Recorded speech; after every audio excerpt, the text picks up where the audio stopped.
Present.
roadway pavement, the shallow groundwater, and so we see sort of the long-term need to continue to address traffic safety, but also the integrity of the pavement conditions in those areas. So those are underway. We'll start seeing some construction next year in 2027.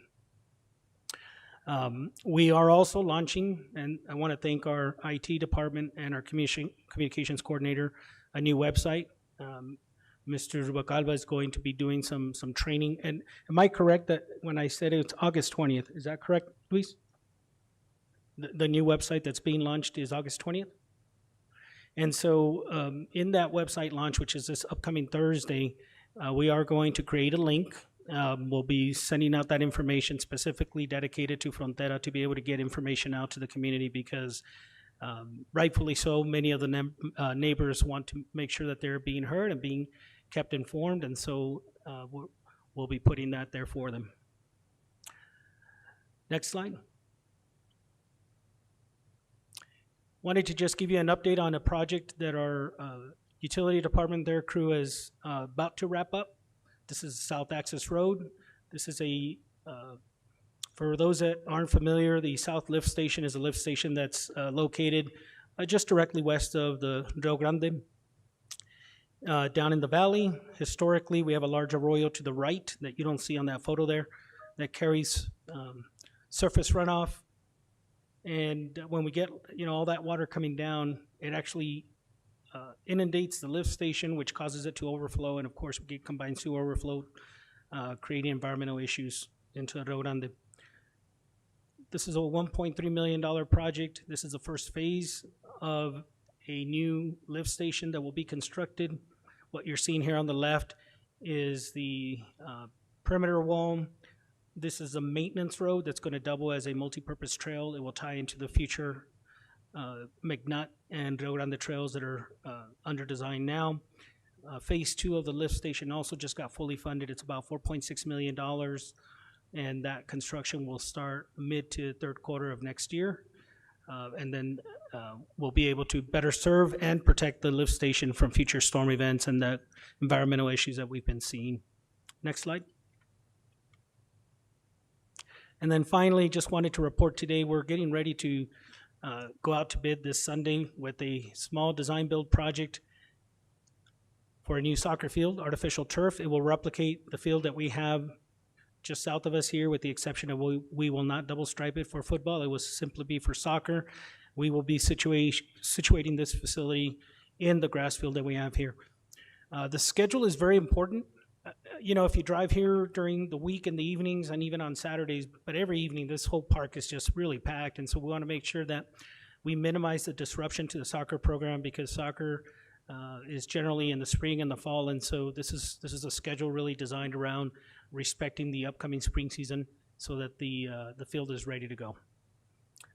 With that, Mr. Mayor, I'll be happy to answer any questions, but that concludes my presentation. Any questions? Any questions by the council?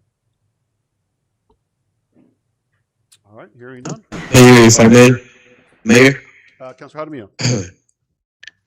Thank you, sir.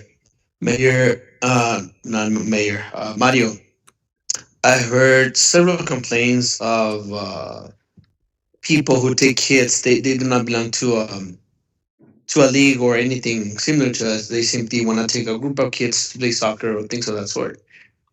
And because of the contracts that might exist, and within those contracts with people need that full space.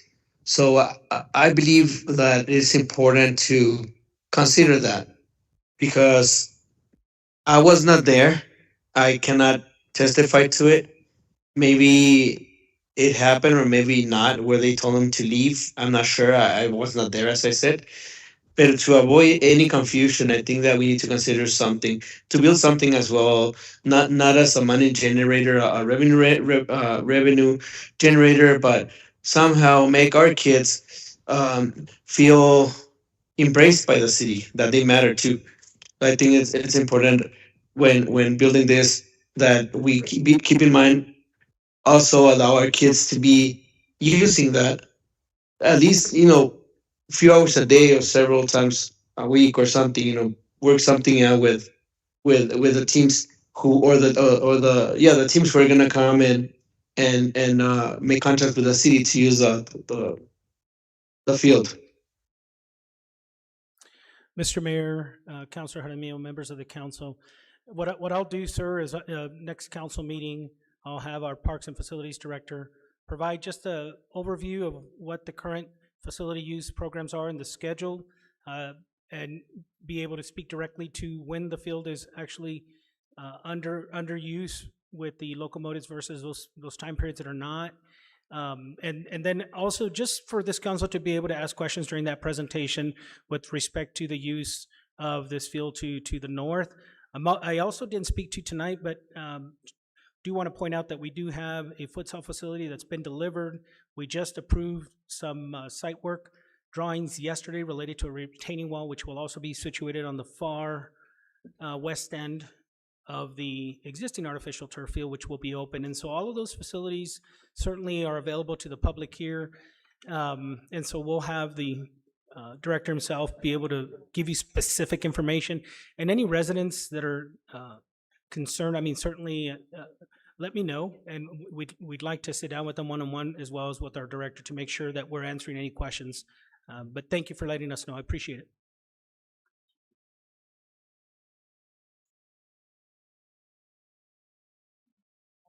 Any other questions by the council? Seeing none, we'll move on to public comment. I do have a list of people signed up for public comment. If you're here for items under the ordinances and public hearing, those items have a specific hearing, and there's an opportunity to speak on those. If you have something outside of what's on the agenda, you can go ahead and approach now. I do have Kim Henley. There's 3 minutes per speaker. Check, check, thanks. So I'm here to speak on the Frontera Road closure. Mayor, council, city manager, thank you for the update. That's the most we've received since our first meeting that we held. We're here because we feel betrayed by both cities, being blocked off from our family and friends and houses of worship, businesses, and our shared neighborhoods. We are more connected than a street border. And I expressed these sentiments at the city council meeting this morning in El Paso, and there's also a wide discussion taking place right now on Nextdoor. So this is beyond this border wall and this whole debacle that's happened, that's been coming down the pike since 2022 and 2024 when the study was initiated and then funded, and then 2025. Well, remember a year ago, almost to the day, September 3rd, with Representative Chavez, we signed an MOU with Sunland Park in El Paso, where I sat next to Representative Chavez at the City Hall chambers, and it was a big deal because it was the first time since in existence. But what does that first sentence read in the MOU? To strengthen communication and cooperation on development near their shared border. Well, obviously, there was some miscommunication or breakdown in the MOU. We understand from Representative Chavez's office that there has been communication with her since the spring and as early as in June, but the residents have not been informed. Why is it that the residents have not been kept up to date or informed? Meanwhile, blockades and borders are separating our community weeks before school started.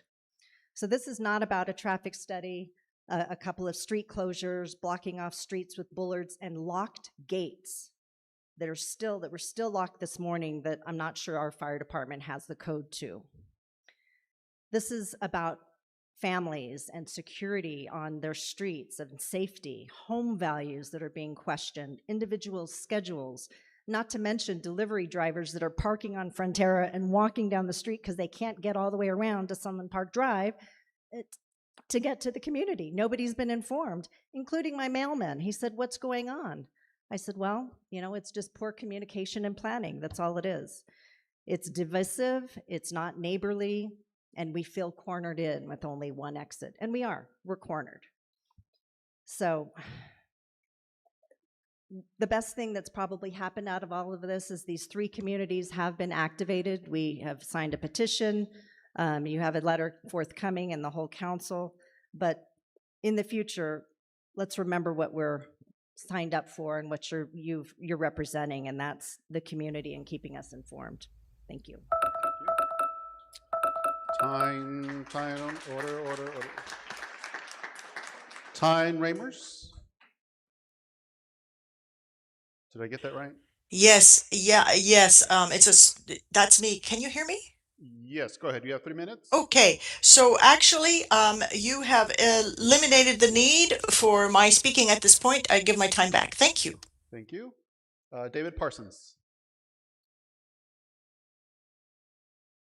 I know you all have seen me here before.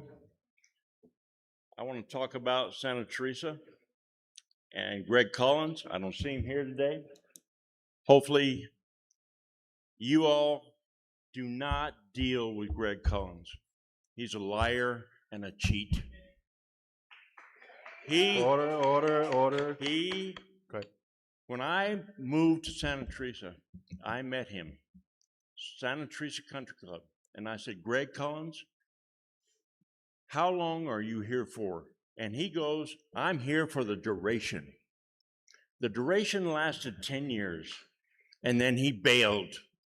He screwed me. All the money I had to put into Santa Teresa Country Club, my house value has gone down because of the territory around it. Everything around it is down. You want to maybe purchase it? Go. Do not spend a single dime with Greg Collins. He does not deserve a single penny. Do something else. There's other land around Sunland Park that you can develop. But don't develop the golf course unless you want to save the golf course so we can have a golf course that we purchased in the beginning.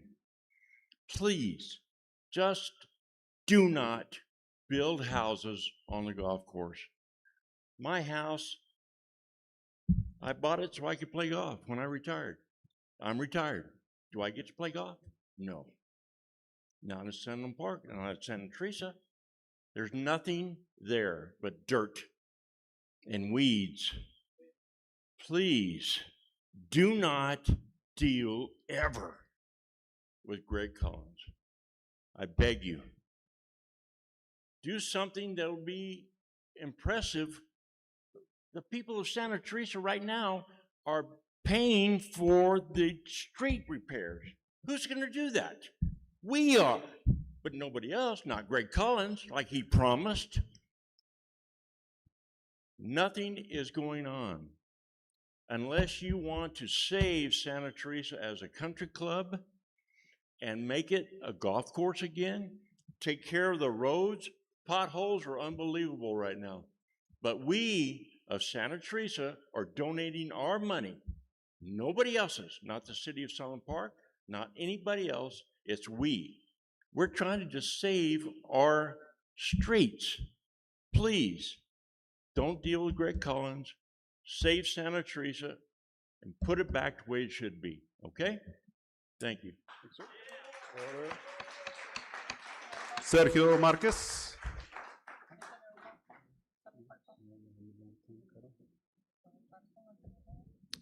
Good afternoon. Members of the council and city manager, mayor, thank you for allowing me to speak at this time. I'm a neighbor of the area affected by the closure of Frontera, Boy Scout, and Hacienda Roja streets.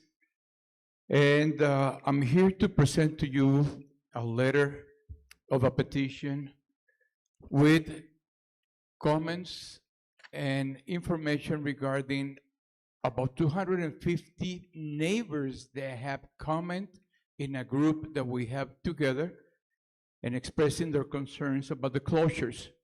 I'm glad to hear today the city manager just mentioned several actions are taking place with the city of El Paso, and hopefully that will help us to resolve the issue that we have.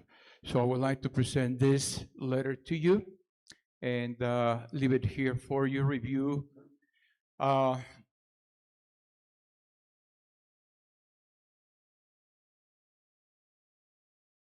we just formed a committee of this group of neighbors that will be working all together, hopefully with you on this issue, based on this letter. Okay, so the idea is to present this letter to you, and hopefully we can discuss the issues with you closely. I understand that there is a meeting already prepared for next week, the 20th, and hopefully we can review this letter and responses to the letter. I really appreciate your attention to this letter. Thank you. Maria Davila?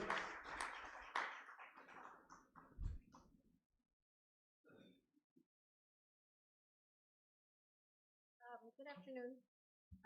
I am new to the neighborhood. I came to the meeting last week, but I was told I was at the wrong meeting. So I just moved to 150 Dawson, and we don't have any streetlights. There was a shooting out there, teenagers partying at the houses. There were shots fired. We didn't have law enforcement out there. All I'm asking is, please turn on the lights. I don't understand why Sunland doesn't have a restaurant, a gas station, a McDonald's. We don't have anything out here. So being new to the area, you will see me, I will get involved. I do want this area to grow. And thank you for your time.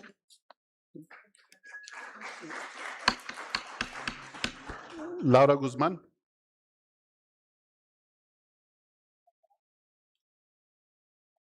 Mayor, members of the council, and city manager, thank you for allowing me to speak.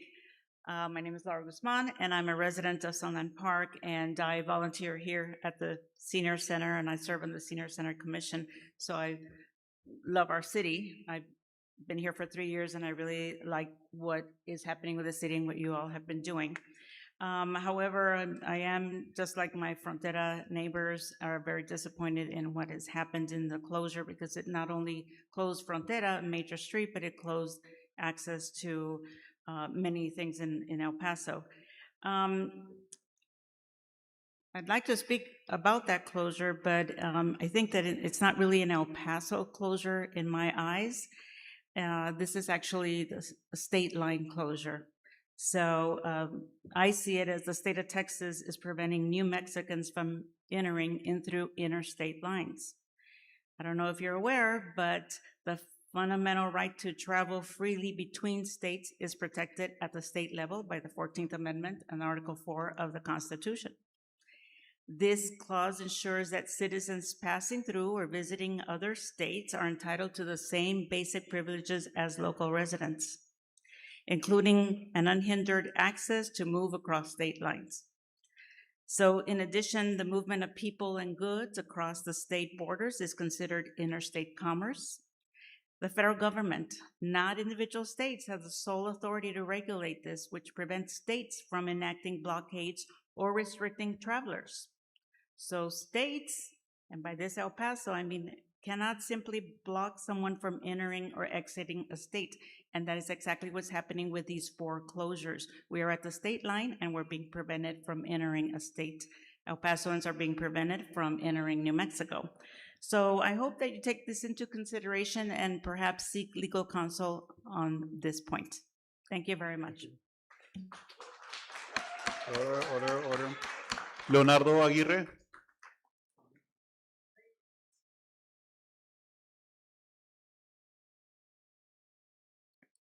Yes, sir. Mayor, ladies and gentlemen, I'm a resident of New Mexico side. My house was the second house to build there in that neighborhood in 2009. And that was awesome. I'm 50 yards from the state line, and it was great. We had transportation to and from. And from what I understand, just 2 households to be able to block a street, transportation of the city. I don't blame these people anymore. I blame the city. How can they accept that? This is corrupt. how somebody can have that power to block a street, the transportation of the residents coming and going, emergency vehicles coming and going. Can I have the power to say, you know what, I want to change the speed limit in the freeway. I want it slower because they're going too fast at 60. Or say, let's do the Germany thing, Autobahn, open it to as fast as your vehicle can go. No, the city would say, no, sir, I'm sorry, we cannot do that. I can't understand how the city would let this happen. Something's got to be done. This ain't right. This is not the US of A. Thank you. Margie Warren? Now, are you speaking on item 13? Okay, there's a specific hearing for that. Anybody else wishes to address the council on an item that's not on the agenda? All right, seeing and hearing none, we're going to move on to the next item on the agenda here. Remarks and inquiries by the city council. I'll start in numerical order. Councilor Sandoval? Not at this time, Mayor. Thank you. Councilor Mata? No, I'm good. Councilor Salmon? Not at this moment. Councilor Jaramillo? None, Mayor. Councilor Burciaga? Not at this moment. Councilor Tellez? Just a couple of comments, Mayor. You know, we strive, and I say we, in the last 8 months that I've been in position, to make sure that we clean up things of the past, reputations, previous bad experiences, bad encounters, bad everything. You know, whatever bad experience you might have. You know, I've taken it upon myself to target certain things and address as we keep on moving on. And this is something that I'm going to continue to keep on pushing. You're going to have me for another 3+ years. And I'm glad to see that the communities are activated. I'm glad to see that there's a lot of movement within the communities. Because one thing that's been reminiscent about Sunland Park is that we've had a stagnation for a long time, where we keep on voting for the same people, where we keep on voting because we know them. You know, there's things such as what I'm seeing right now out of the Frontera Road that took place in my district. There's reasons why things change. So here's your opportunity. I'm glad you're advocating those pieces. Today I was privy to some email traffic from the city of El Paso from Representative Chavez's office. There's timelines, there's sequences on there that I'm being brought into the loop. And grant you, it's not my district, but I'm not gonna turn the constituents away. I did forward that information over to the city manager for action. So whether it comes to me, whether it comes to any of the members of the governing body, rest assured that we're gonna try to get a proper resolution. In a sense, what took place, that we're going to call it a blockade. We're going to call it what it is. And for that to make sense to anybody, and from a first responder's perspective, doesn't really pass a common sense test. There's a lot of issues. There's a lot of concerns. There's a lot of liabilities that come into that. Whatever thought process came into when that project came about. So again, keep making your voices heard. You've got a lot of talented individuals within your communities. It's time for a change. One of you guys need to step up. Thank you. Thank you, Councilor. Item number 1 under presentations, Dino Dig Project. Ms. Myra Garcia Lopez. Mr. Mayor, members of the council, I'll provide a little bit of context before we turn it over to Ms. Sunita Lopez with Moms on Board. A little over a year ago, this organization, this fine organization of mothers and fathers that have been working together to bring recreational opportunities for children started off in El Paso, and we were approached over a year ago for such an opportunity here in Sunland Park. So Ms. Lopez is going to be talking a little bit about this Dino Dig facility that's very unique. And so today is a presentation of where the project sits in terms of progress and design. We are committed, and I wanted to just remind the council, we are committed by way of MOU that was executed over a year ago for a 50% cost share in the construction of this facility. So we're very excited to hear the update from Ms. Lopez, and I want to thank her and all the mothers that volunteered their time and the fathers that have joined the organization for what they do for the community. Ms. Lopez? Thank you. Thank you for that context. So yeah, I was going to present a little bit of that context, and first and foremost, thank you for the opportunity to provide an update. This may be new for a lot of you. I see a lot of new faces, and basically you may have the question of what is a dino dig? And a dino dig is a first of its kind interactive space where we get to celebrate our region's fossil findings and offer a fun and inclusive space where families can gather and connect and learn.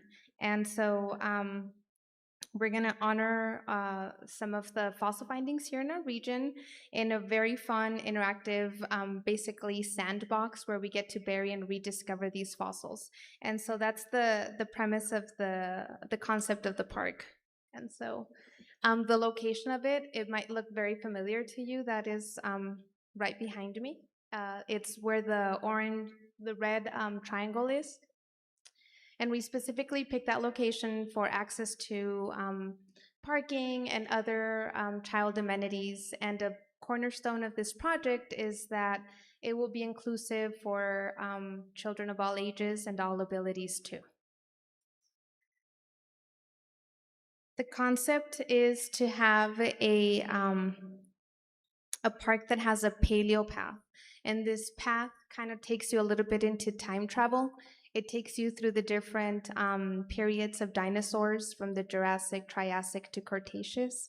And so as kids of all ages are visiting the park, they get to go around the paleo path, which is also ADA compliant and will be for anybody in a wheelchair or any other device will be able to completely enjoy the amenities. It's really close to the splash pads, the restrooms, and other family-friendly amenities. And importantly, it's educational. It's about celebrating our region because we get to see and hear a lot of things that are not always positive about our community. And we think there's a lot of great things going on, and we can't wait to show our kids that they can learn and play and celebrate. There will be some replicas of the the dinosaur footprints. And constituents can compare their human-sized footprints to those of dinosaurs and just kind of the imagination and learning that takes place. There's going to be multiple plazas. You can advance into the presentation for visuals. Next slide. That is the schematic design of it, and you can kind of see the path that connects all of the experiences. But if you go into the next slides, it gives you the actual design. And so there's areas where we'll be filled with sand, and under the sand will be these replicas of our fossil findings and just educational signage that's going to be in 2 languages and educational and interpretive. And if you go to the next slides, that's what I'm talking about, where we're going to do some of the actual prints that are found in the region. And that way people can compare to their size. We also have a fun, I'm not going to try and say the French word for it, but it's a trick of the eye bridge. It's just to add more fun amenities to it. And if you go into the next slide, there will be climbing structures for children to learn about dinosaurs and play. Digging up, it's more than a sandbox. It's a little bit about imagination and discovering and learning. If you go to the next slide. Yes, we will have shaded structures. I know that is a big concern for our community. I know in El Paso we've been very strongly advocating for our beautiful parks to have some shading so they can actually be used. So that's important for us too. Next slide. And so the reason why I wanted to come to this slide is to speak a little bit about the amenities that include plazas and shaded areas where families can enjoy. And if you notice, that particular picnic table only has 3 benches, and there's a 4th side that's not being utilized, and that's for strollers, that's for wheelchairs and other mobile devices. Again, inclusivity is a big cornerstone for us in this project. Next slide. at the heart of all of this is not what it looks like, but just a concept about the education component of it. I don't know how many people present here know that the footprint findings belong to the Cretaceous period. And so just kind of bringing those education components to help kids imagine what life was like for the dinosaur beach that this was. And we're going to do that through signage that speaks to not only the little kids, but we're also going to embed QR codes for those that want deeper understanding. Next slide. That is a 3D rendering, and I love that the mountains are in the backdrop. Next slide. And as city manager just informed us, we are working in moving this project along. The MOU was in place since last year. We've been doing our part of it as far as engaging our community. And now we're at the process where the designs have been approved and we're ready to go to bid, or working on preparing to go to bid. Next slide. You can't see the bottom of it, but we also want to invite the community to be part of this project. You can be part of it by purchasing bricks that are actually going to be part of the path around. And so we want the city of Sunland Park and all of our constituents to feel that they're part of it and that they have a piece of it. And that's another opportunity to become, to be supportive of the project and get involved. And I'm happy to answer any questions if anybody has any. All right, any questions by the council?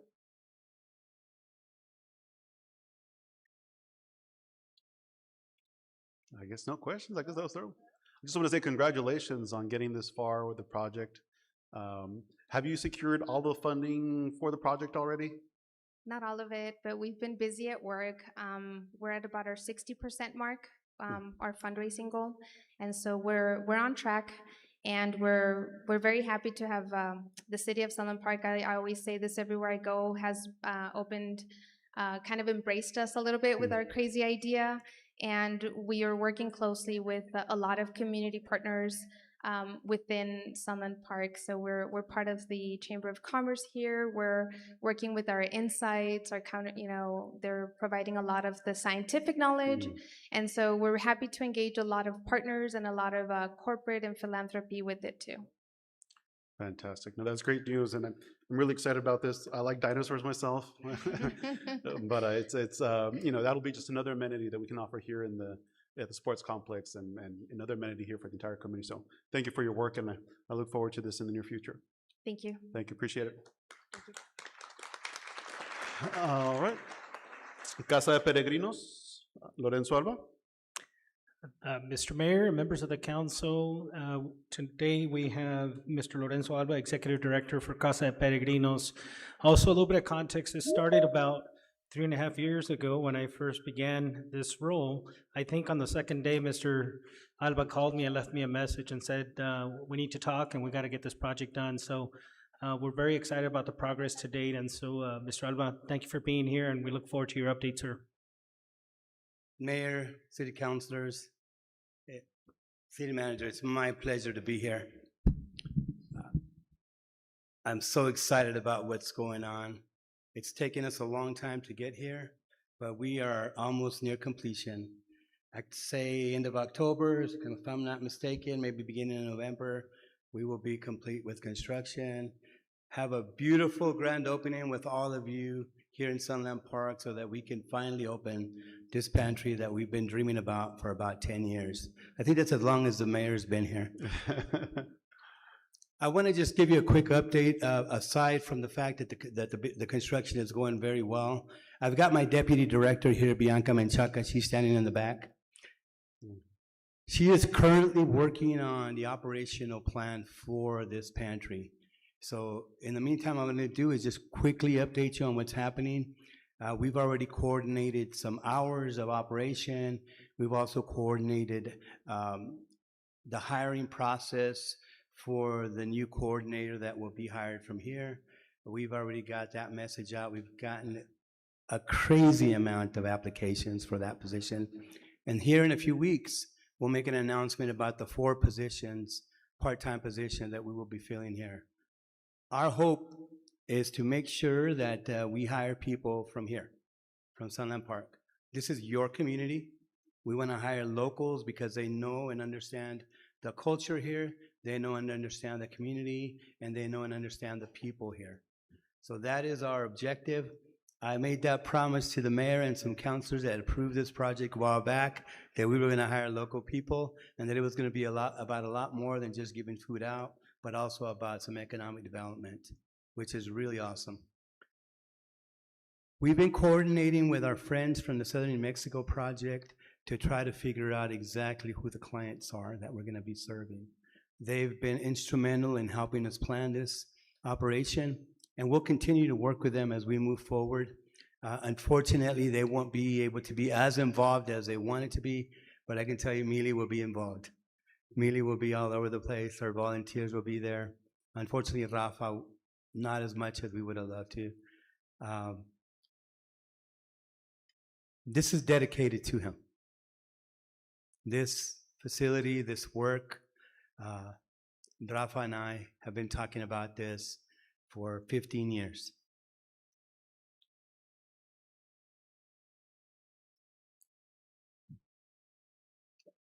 I get a bit emotional because I know he's not well. So say a little prayer for him if you have some time. And his family has really made an impact in this community, and we want to follow suit by keeping that legacy alive and making sure that we serve this community as best as we can. Our objective is also to bring everything that we're doing in Las Cruces right here to Sunland Park. That would include deliveries to the homebound. That would include a few pop-ups here and there in different neighborhoods. That would also include our drive-up pantry and our lobby services. Our partner, Roadrunner Food Bank, is also beginning to figure out logistics for this facility because they need to also figure out how much food to bring. They also need to figure out how many times they need to come every week to deliver food. We're also going to try to buy locally, so we're looking at a couple of tortillerias to buy some local tortillas and some other products that are from here in Sunland Park. That's what we do in the communities that we work in. We do the same thing in Las Cruces. We're doing the same thing in Hatch. We're buying local. We're going to try to find some food rescue partners here. So if I can sneak into El Paso and steal some Walmart food, I'm going to try to, okay? Just for you. Just for you. We're going to need a lot of help here. We're going to need ideas. We're going to need input. We're going to need advice sometimes, and I may come to community members like you, to the counselors, to the mayor, to our friend over here, Mario, who's just been instrumental in getting this project pushed forward. We're going to come to you because we can't do this alone. We have not done anything alone at Casa de Peregrinos for 47 years. It's always been a lot of people involved in this wonderful mission of feeding the hungry. This community is very, very near and dear to me because this is one of the very first places some of my family immigrated to. So bringing this service here is a big deal. It's been a big deal for me for a long time.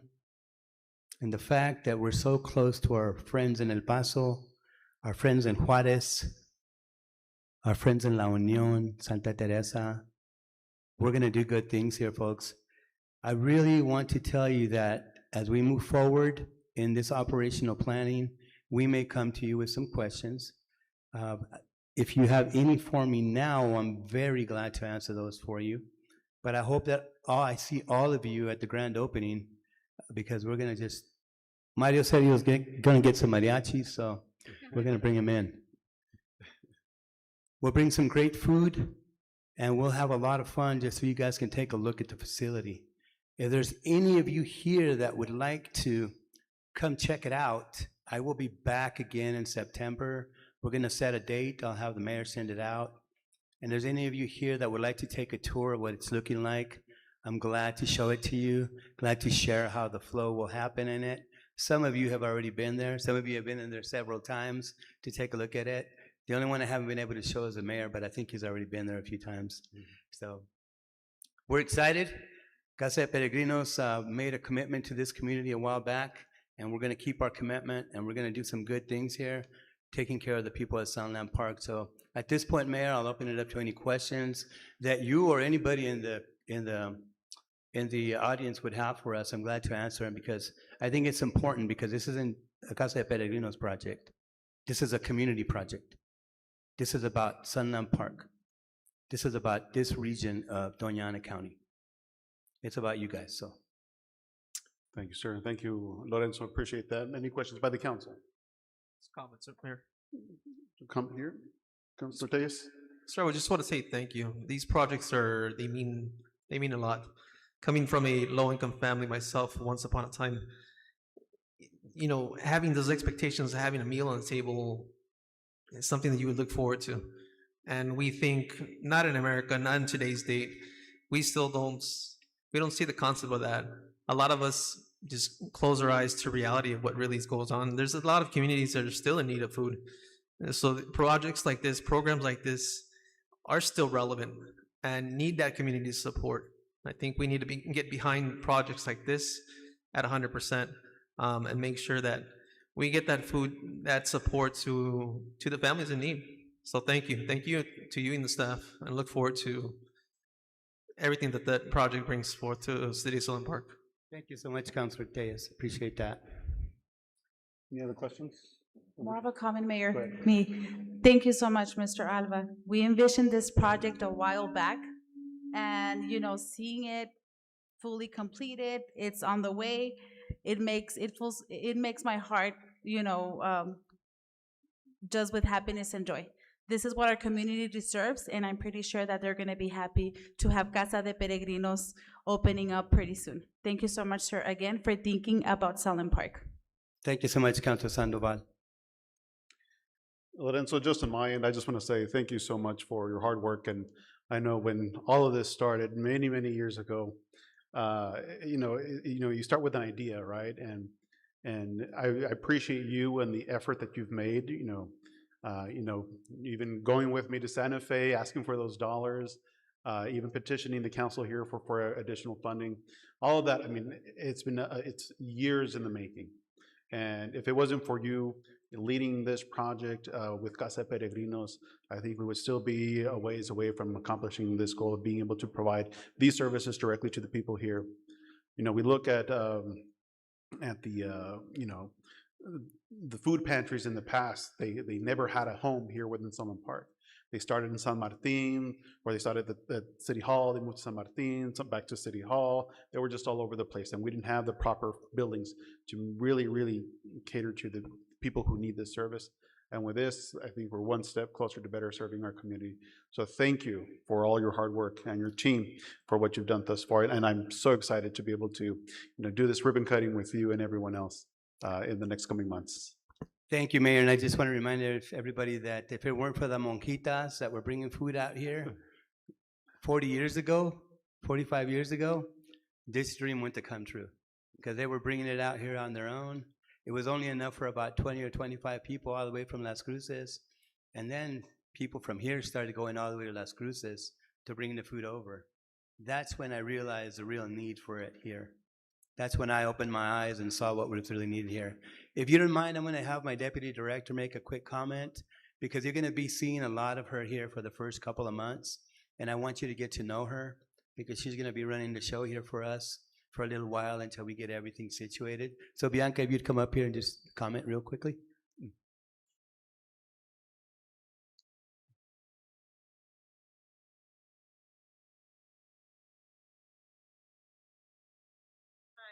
Good evening, everyone. So we're really excited to be here. And a quick update, like Lorenzo said, we're getting a lot of applications, but we still need a little bit more. So please visit our website, Casa de Peregrinos, hit the home career tab, and anybody that you will know, anybody, friends, family, let them sign up. It is a great opportunity. They're going to meet a lot of more people and help the community that they live in. It's just something that we've been planning for a really, really long time. I know this has been in the making even before I came along. So everybody, please go drive by, see the excitement of what is happening in the next couple of months. And I'm ready. I'm ready to be here. I live locally here. So it's going to be kind of nice to travel back and forth. But if anything, if anybody needs anything, anybody here in the audience, please let us know, and we'll definitely come and answer any questions. Thank you. Fantastic. Thank you. Thank you, Mayor. Thank you. I have a mayor. Councilor Jaramillo? Mayor. Yes, thank you, sir. um, it's more of a question slash comment. I know you've been doing this in Las Cruces, Mr. Alba, and but I don't know your bylaws. I do not know the ways you operate. Hopefully, this doesn't attract homelessness, right? I've seen it in Las Cruces where people are gathering around. I'm not too sure if it's even the same. I know it's Casa Peregrinos, but I'm not sure it's the same type of service. Pero hopefully it doesn't attract homelessness to the area. Also, as I mentioned, I do not know your bylaws, and I did have one conversation years ago. I had I spoke with you, and then we were at the Doña Ana College, and I asked you if we are like Robin Hood. I give you that analogy of Robin Hood. Robin Hood steals from the rich to give to a poor, and he keeps on giving to a poor and to a poor and to a poor. But a better something that Robin Hood would have done better, as I told you back then, is that Robin Hood steals from the rich and puts the people to work, puts the people to go to school, and put the people to grow economically, because we also there's people, I mean, of course, everybody, we all lose everything sometimes. We all live with getting help from the EBT or from the SNAP. Pero it's not the idea of always having people being in the necessity of having food. I asked you back then, and the same question applies for today. Do you have a plan to have people also help, and not just with food, but maybe programs to help them? And I did mention one that it's I believe it's a good program, and I believe they're somewhere in the US. I believe I've heard that they are copying the program because they liked it. It's Mamacitas Cibernéticas. So I think it's good not only to give food out, but also to help people with programs, to help them find a job, or people help them grow academically, because there's a lot of, I mean, the US has a lot of opportunities to offer grants, to offer to kids or to teenagers who dropped out, to go back to college and things of that sort. um Also, I've seen it where sometimes food pantries, or food for the delivery of food, or the delivery of, or helping people with food, it becomes politicized by some local some local elected officials. Do you have a plan to keep this transparent? I mean, this is a great program. It's very necessary. It is, but I see an issue where I've seen it where some look, when people want to run for an election day for a position, oh, here they are serving the community using your sources, that like yourself, Mr. Like you, let's say, because I've seen it in the past where there comes a company to give food out, and every politics who's going to run next elections, they are there handing out food to people, but because they want to be seen by the people. Is there anything, or do you have a plan so that this stays transparent under your bylaws, so that people will not take advantage and want to look good to run for any re-elections or to run to be elected? Councilor, let me just say, Councilor Jaramillo, let me just say, and Mayor, rest of the council, let me just say that we are not a political organization, first and foremost. Second, I don't know that it's just because we're Casa de Peregrinos that some politicians want to hang out with us. It's not that at all. I think we need to give people the benefit of the doubt when they want to do good things. The bottom line on it, Counselor, is that our bylaws and federal laws and state laws prohibit us from endorsing anyone, from being political, and that's why we don't do it. We don't make political statements. Everything that we do is because we have the mission in front of us. That's not going to happen. As far as what you think is going to happen with our unhoused neighbors, we're not an organization that serves them directly. Most of the people that we serve at Casa de Peregrinos are hardworking people that need additional resources. Some of them are single family homes. Some of them are women head of household homes with children. Some of them are grandparents that are raising children. And those are the people that we serve. Those are the people that we strive to make sure have everything that they need. And whatever it takes to keep that mission in front of us, we're going to do it. Now, as far as City of Sunland Park is concerned, you are now our stakeholder. You are one of our stakeholders. You are someone that we will report to as often as we need to. As a matter of fact, I know for a fact that your city manager, Mario Juarez Infante, is going to make sure that we report back to you regularly so that you have an actual value of what the services that Casa de Peregrinos is providing to be able to share with this community. That's important for transparency. We also open up our books. If you want to come look at my budget, come look at it. You want to come look at my 990, come look at it. You're welcome to take a look at my bylaws and our policies and procedures. 501c3s have to be an open book, and that's what Casa de Peregrinos has been for 47 years. I don't know that we would have survived without being transparent. Our audits are immaculate, and you're welcome to take a look at all of them. Our reputation is very credible.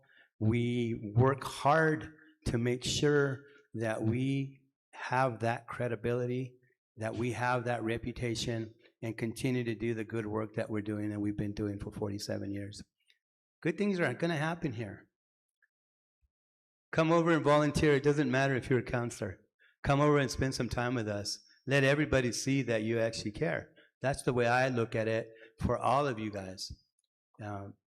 That would be great. I know we could always use the help. I've seen some of you come out to some of the pop-ups we do, but when this pantry opens, we're going to need a lot of help because I have a great feeling about what's going to happen here. So I hope that that helps, Counselor. I hope that that helps, but you need to trust us, okay? We didn't come here to start anything. We came here to really do good things, so. Yes, yeah, Mr. Minister, and as I mentioned, I don't know your bylaws. I don't know the backstory, the back end of the story of the company. And I'm not pointing fingers at any of my fellow council members, or anybody, the new council members, or nothing like that. I'm just saying it because I did see at least twice when there was food being handed by some organization that came and wanted to give food. I saw it at least twice that some commissioners or they did come and wanted to be like everybody, like, see me, I'm giving food. So I'm not saying that is the case with you. I'm just saying that hopefully this you have very strong bylaws so that you're not taken advantage of. That's what I'm saying. I'm not pointing fingers at your organization at all. As a matter of fact, I believe in what you're doing, and it's something very good for the community, very much needed. And I wish you the best. To be quite honest. Thank you. As the mayor, I think some of those politicians are a little bit afraid of me. I've seen it. No, just teasing, just all in jest. But honestly, thank you for the opportunity. We're excited to come to your community and become a part of your community. We also have joined the Sunland Park Chamber of Commerce. We're excited to be a part of that organization and really try to do some good things here. We're going to get involved in a lot more than just this. You're going to see us involved in a lot more with some other nonprofits, some other partnerships within the community. That includes Doña Ana Community College, some workforce training. We're going to do some good things here. So bear with us, give us some time to get embedded into this community, and help us.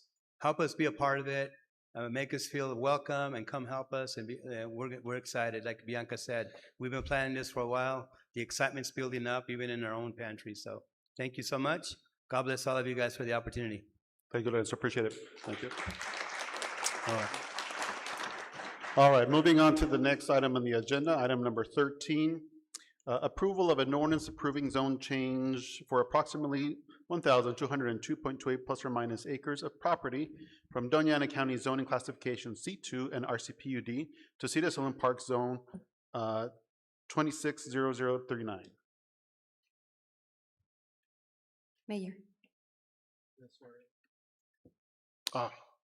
Anybody who's going to speak on this item, if you can raise your right hand for me, please. You promise to tell the truth under penalty of perjury?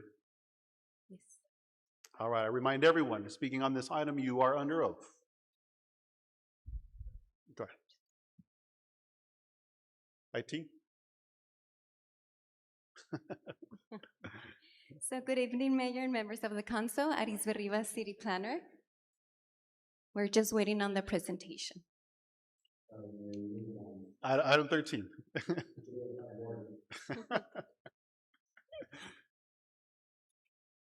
It's the heat, it got to you. Okay, so the applicant is requesting to zone 1,202.28 acres of land annexed into the City of Sunland Park and collectively referred to as the Collins Group. The project is to be called Santa Teresa Estates and shall consist of up to 12 units, and the rezoning request is for C2 and RCPUD in the City of Sunland Park. The application was submitted on May 8th, 2026. Staff did hold a DRT meeting on June 4th, 2026. Public notice letters were mailed out on or before July 24th, 2026. Right now, this is our zone map.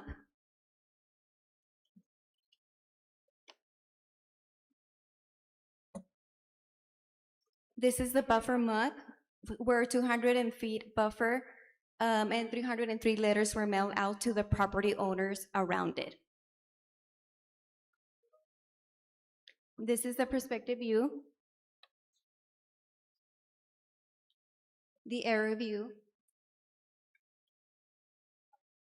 and this is a map for Doña Ana, which is right now, it's currently zoned as D1L, C1, and C2. This is our future land use, which does comply with our future land development.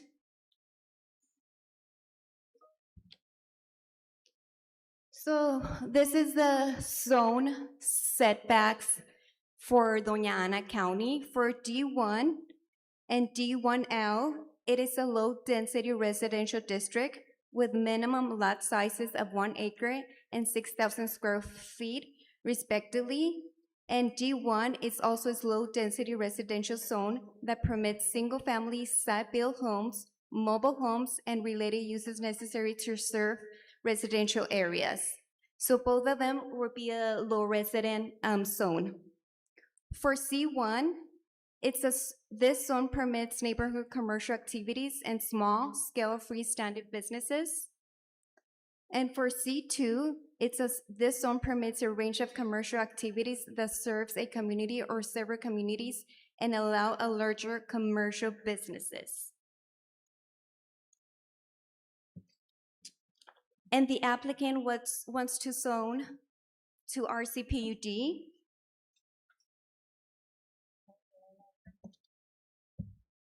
For the purpose of this, for the zone of RSUPD is to provide a residential and commercial uses in a planned mixed-use development an area less than 2 acres.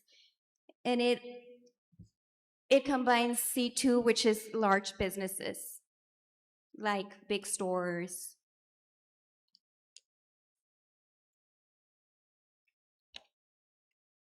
We have some maps that the applicant provided, where you can see the light mustard will be RCPUD, and the light orange will be C2.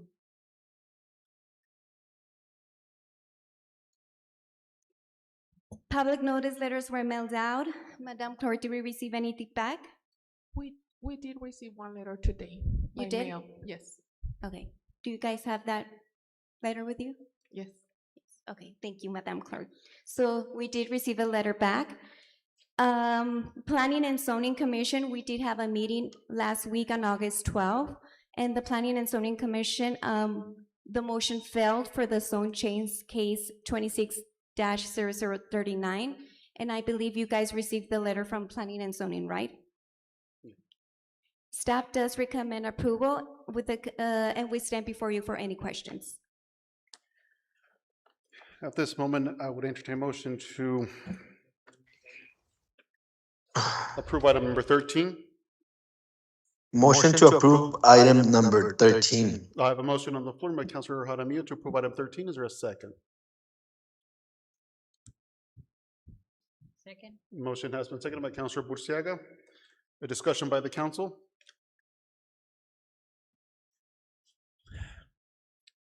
Mayor's, Go ahead. just going back to planning and zoning, Ms. Arizbe, what was the reason they gave for, what was the recommendation? Well, it was 4-4, motion failed. Okay. So not enough. All right. Again, my concern is it's coming before a council that doesn't understand zoning. Yet we have a specific function for the Planning and Zoning Commission to take care of this situation. And it's not a situation that's new to us. This is a situation that concerns that we brought up in the past. Either Planning and Zoning Commissioners are held accountable for not being at the meeting, and we get a new run of commissioners. But for these zone changes to be coming to, again, a council that's not trained on zoning requirements is baffling, and not at your fault. This is being put the onus back onto the Planning and Zoning Commission itself. Staff recommends approval based on this, and then you said with the zoning change, this is going to open up. What type of businesses are we looking at? So C2 is a high commercial, so it can be like gas stations, not like the small big pops businesses. It has to be larger commercials for RCPUD. Yes, sir. Thank you. Any other questions by the council? Seeing and hearing none. At this time, we'll go ahead and open up the public hearing portion of this item. Anybody who wishes to address the council, you have the opportunity to do so. There's 3 minutes per speaker on this item. I would like to. My name is Tina Reimers. Can you hear me? Yes, ma'am. Go ahead. All right. My name is Tina Reimers. I'm from Santa Teresa, and mayor, councilors, and city manager, thank you for hearing me. I'd like to clarify, all of the planning and zoning people were there, and all of them unanimously voted against the zoning. Please understand that. It's not that they weren't there. They all voted against it. Now, I'm going to share my screen to show you something that everybody should be able to see. The Planning and Zoning Commission has unanimously rejected each of the Collins Group submissions. We heard them ask many questions of the city staff for which there are no coherent answers. They have come to the conclusion that this is a fatally flawed request. The P&Z commissioners are the people who make sure that development is in accordance with proper planning procedures. We have heard Ms. Rivas say that the P&Z commission doesn't have to be taken into account because they are quote-unquote just advisory. Surely that is not what the council and city manager think. The Sunland Park Binational Comprehensive Plan is the foundation for Sunland Park's development. New Mexico law says the city's regulations and restrictions are to be in accordance with it. The plan includes a future land use map with a map future land use plan with a map which you are looking at. Can you all see it? Yes, go ahead. Okay. All righty. So you're looking at this map, and this map shows the 2 golf courses of the Santa Teresa Country Club as a neighborhood park, and Santa Teresa as integrated into Sunland Park as a master planned neighborhood. This is pretty clearly delineated. The maps submitted by Mr. Hagan and friends show 8,000 houses completely filling in this neighborhood park. Get the number 8,000 directly from Mr. Hagan. In early July, I emailed the community development team, including Mr. Rangel, Ms. Rivas, and Ms. Lara, with questions about the comprehensive plan. They have never replied. I am on my own with the comprehensive plan. It has dozens of things that apparently are not being attended to in this submission. They are the same things that we have been saying for 9 months. Under policies and criteria and standards, the plan says the city must ensure new residential development is compatible with existing neighborhood character. It must require adequate buffering and screening between different housing types and intensities. It needs to coordinate land use planning with utility providers, including water and wastewater utilities departments. It requires comprehensive master planning addressing traffic impacts and infrastructure needs. It requires development to respect view corridors, scenic resources, and wildlife corridors. It ensures PUD flexibility serves public purposes rather than developer convenience. You can start closing your statement, please. Oh, sure. Compare what you have before you with what is in your own comprehensive plan. Do you think approving this request fulfills your legal duty to implement Sunland Park's comprehensive plan? Thank you. I want to end with a note about number 11 on the agenda. Developers agreement has no public hearing space. Why is that? I have to be fair to everybody with the timing. I have to be fair to everybody with the timing. Thank you. Anybody else wishes to address the council? Hello, may I continue with addressing the council? Go ahead. State your name for the record. You have 3 minutes. Yes. Good evening, Mayor Peria, City Manager Juarez Infante, and members of the City Council. My name is Fernando Sepulveda. I am a Santa Teresa resident speaking today regarding the future of our community. The proposed zone change and the special use permit for over 1,200 acres of land represent a massive shift in our local landscape. So while development is inevitable, how we manage that growth defines our future. I have reviewed the proposed annexation and development agreement. While Exhibit C's conceptual master plan shows dedicated acreage for parks and open spaces, this is not sufficient either in space or legal guarantee. Specifically, Section 2.4 of the agreement allows the developer to modify locations and sizes of the open spaces and roadways as the project progresses over the coming years.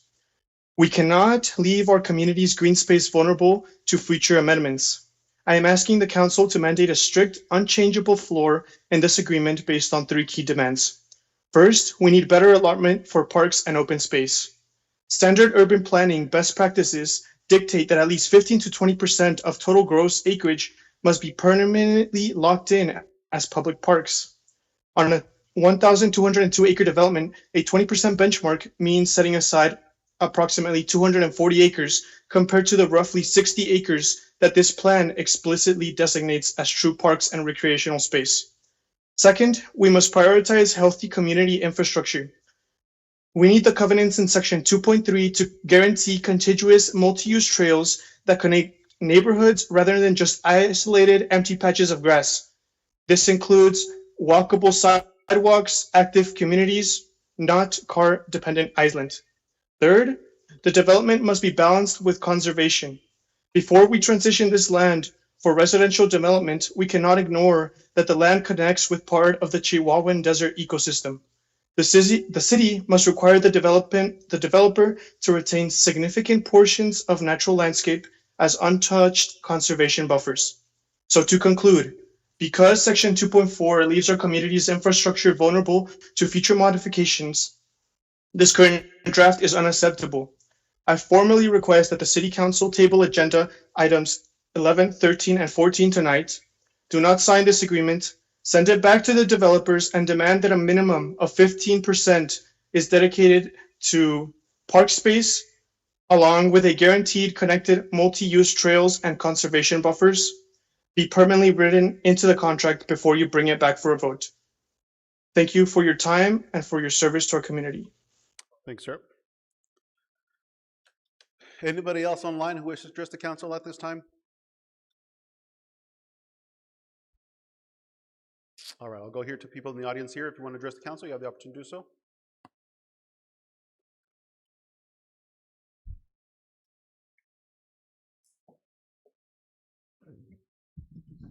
My name's Margie Warren. I live in Santa Teresa. Thank you, Mayor, councilors, city manager, and all of your staff. My bank account looks exactly like a great zoning map.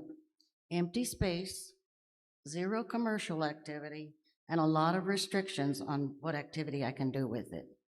Come on, laugh. This massive project and aggressive rezoning cannot be completed behind doors. A plan development application needs to be available for our scrutiny. The Sunland Park Municipal Code mandates a comprehensive master plan and detailed site map for any RCPUD project. The council needs to ensure whatever the developer is proposing is compatible with the surrounding area.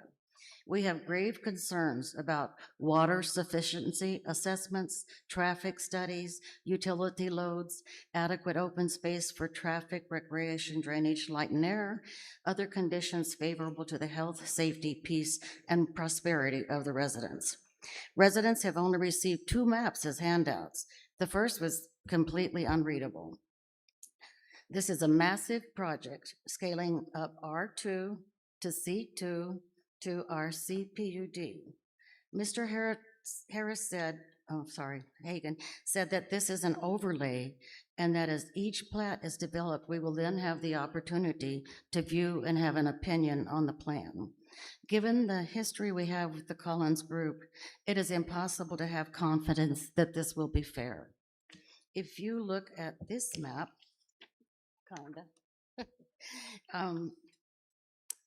our neighborhood is surrounded by high-density housing, residential/commercial, planned unit development, and commercial. At the Planning and Zoning meeting, Mr. Hagan said they plan on adding 8,000 homes. They have 1,200 plus acres. They could propose a plan that is compatible with the surrounding area and has a well-planned gradual degrading of zones. The council is our hope to get that kind of planning. Illegal spot zoning or donut holes favor private developers, not public welfare. Your own Sunland Park Planning and Zoning Committee voted unanimously against annexation and unanimously against this rezoning plan. It confounds us that they have been ignored. I feel the developers are pushing for fast-track votes to possibly outrace the rulings of the Jupiter project. I feel the developers are taking advantage of a council with limited experience in such a massive project, trying to roll them over. Let's see. We can start closing your statements. Okay. This is devastating, unfair, and unnecessary. I am asking you, council, for an open-ended delay tonight, not just pushing it until the next council meeting. Thank you all very much for your service to our community. Thank you, appreciate it. Order. Anybody else wants to address the council at this time? Online, I'd like to speak. Let me get the people that are here present, and then we'll go on. Okay, thanks.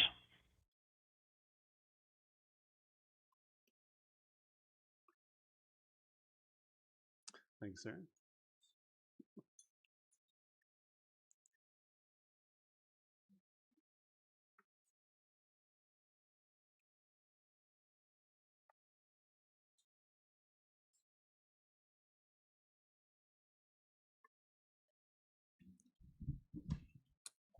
Mayor Perea, city council members, I thank you for being able to speak to you tonight. I've been at this, actually our attorney he's really good at this. He was not able to attend tonight, unfortunately, so I'm going to have to walk through this with you. I think this is the third time we've looked at this. The maps are the same. The issues are the same. Nothing's changed since back in December, I think. So that's a little concerning. We wrote a letter, our attorney wrote a letter to the city attorney, or the attorney that represents the city, back in January 30th. It's in the package, page 11. He was confounded by the fact that this was being pushed forward because there were so many flaws in it, and yet it kept being brought before the city council by staff and the applicant. So this has been seen by the city, by city council, by the city manager back months ago, and here we are again with the same issues. Nothing's been corrected. On the zoning map, the acreage that's shown, it's a 1,202 request for rezoning. The map that they submitted at 57 acres short, so we don't know. There's 57 acres missing. There's another map, the one with plans on page 4 before you. That shows only 1,025 acres. There's 177 acres difference from the proposed rezoning that they're asking for. The maps that they provide differ. There's land on some and missing on others. So we don't quite know what they're asking for, which is problematic. In a 10-4-3.8 RCPUD residential commercial planning zoning unit development, the establishment of this zone shall conform to the map amendment process in Chapter 3. If you look at the Land Development Code, there is no map amendment process in Chapter 3. So there are no guidelines to make decisions from. It says also a site plan is required. That's been brought up before, where we're being told that all of the information that is needed for an RCPUD is brought later when the subdivision is brought in. But that's not true. That has to be brought up front. Closing your statements. Wow. So I think I'll be quick. There are no provisions for mapping amendments in your code. There's no 10-3-8 in your code. It's missing that's supposed to justify this rezoning. Thank you. Anybody else wish to address the council at this time?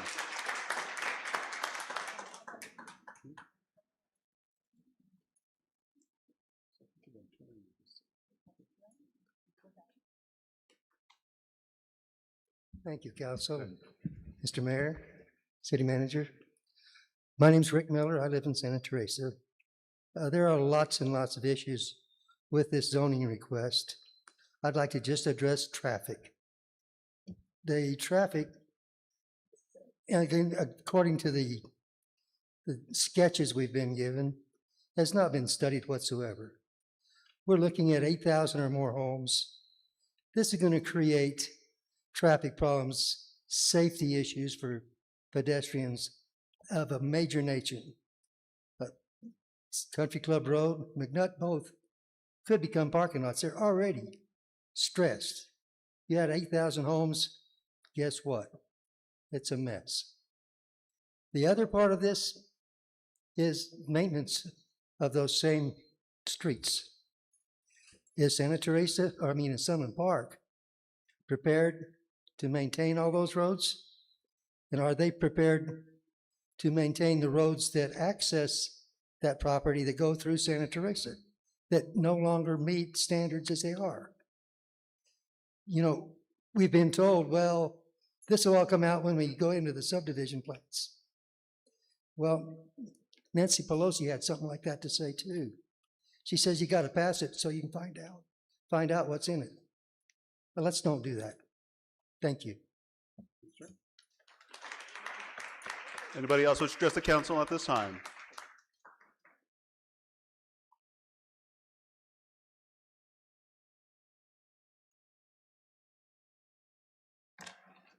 My name is Taylor King, and I'm a Santa Teresa resident. So I wanted to speak specifically because at the past few meetings, a lot of the neighbors that I have in Santa Teresa have mentioned that they haven't even been receiving the public hearing notices in the mail, the certified letters that we should be getting for these.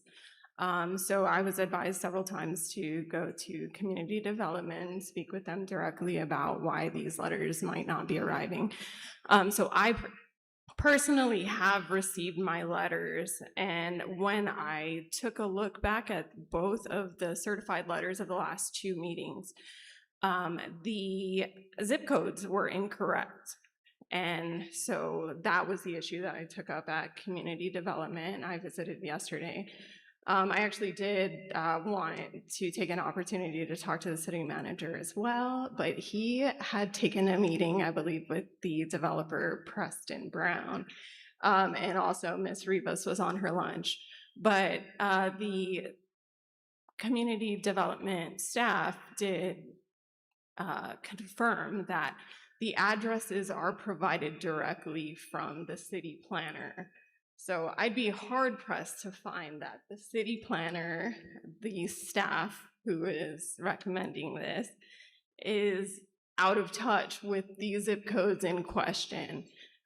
Just off the top of your head, you know, that 88081 is not a Santa Teresa zip code, because that is a Chaparral zip code.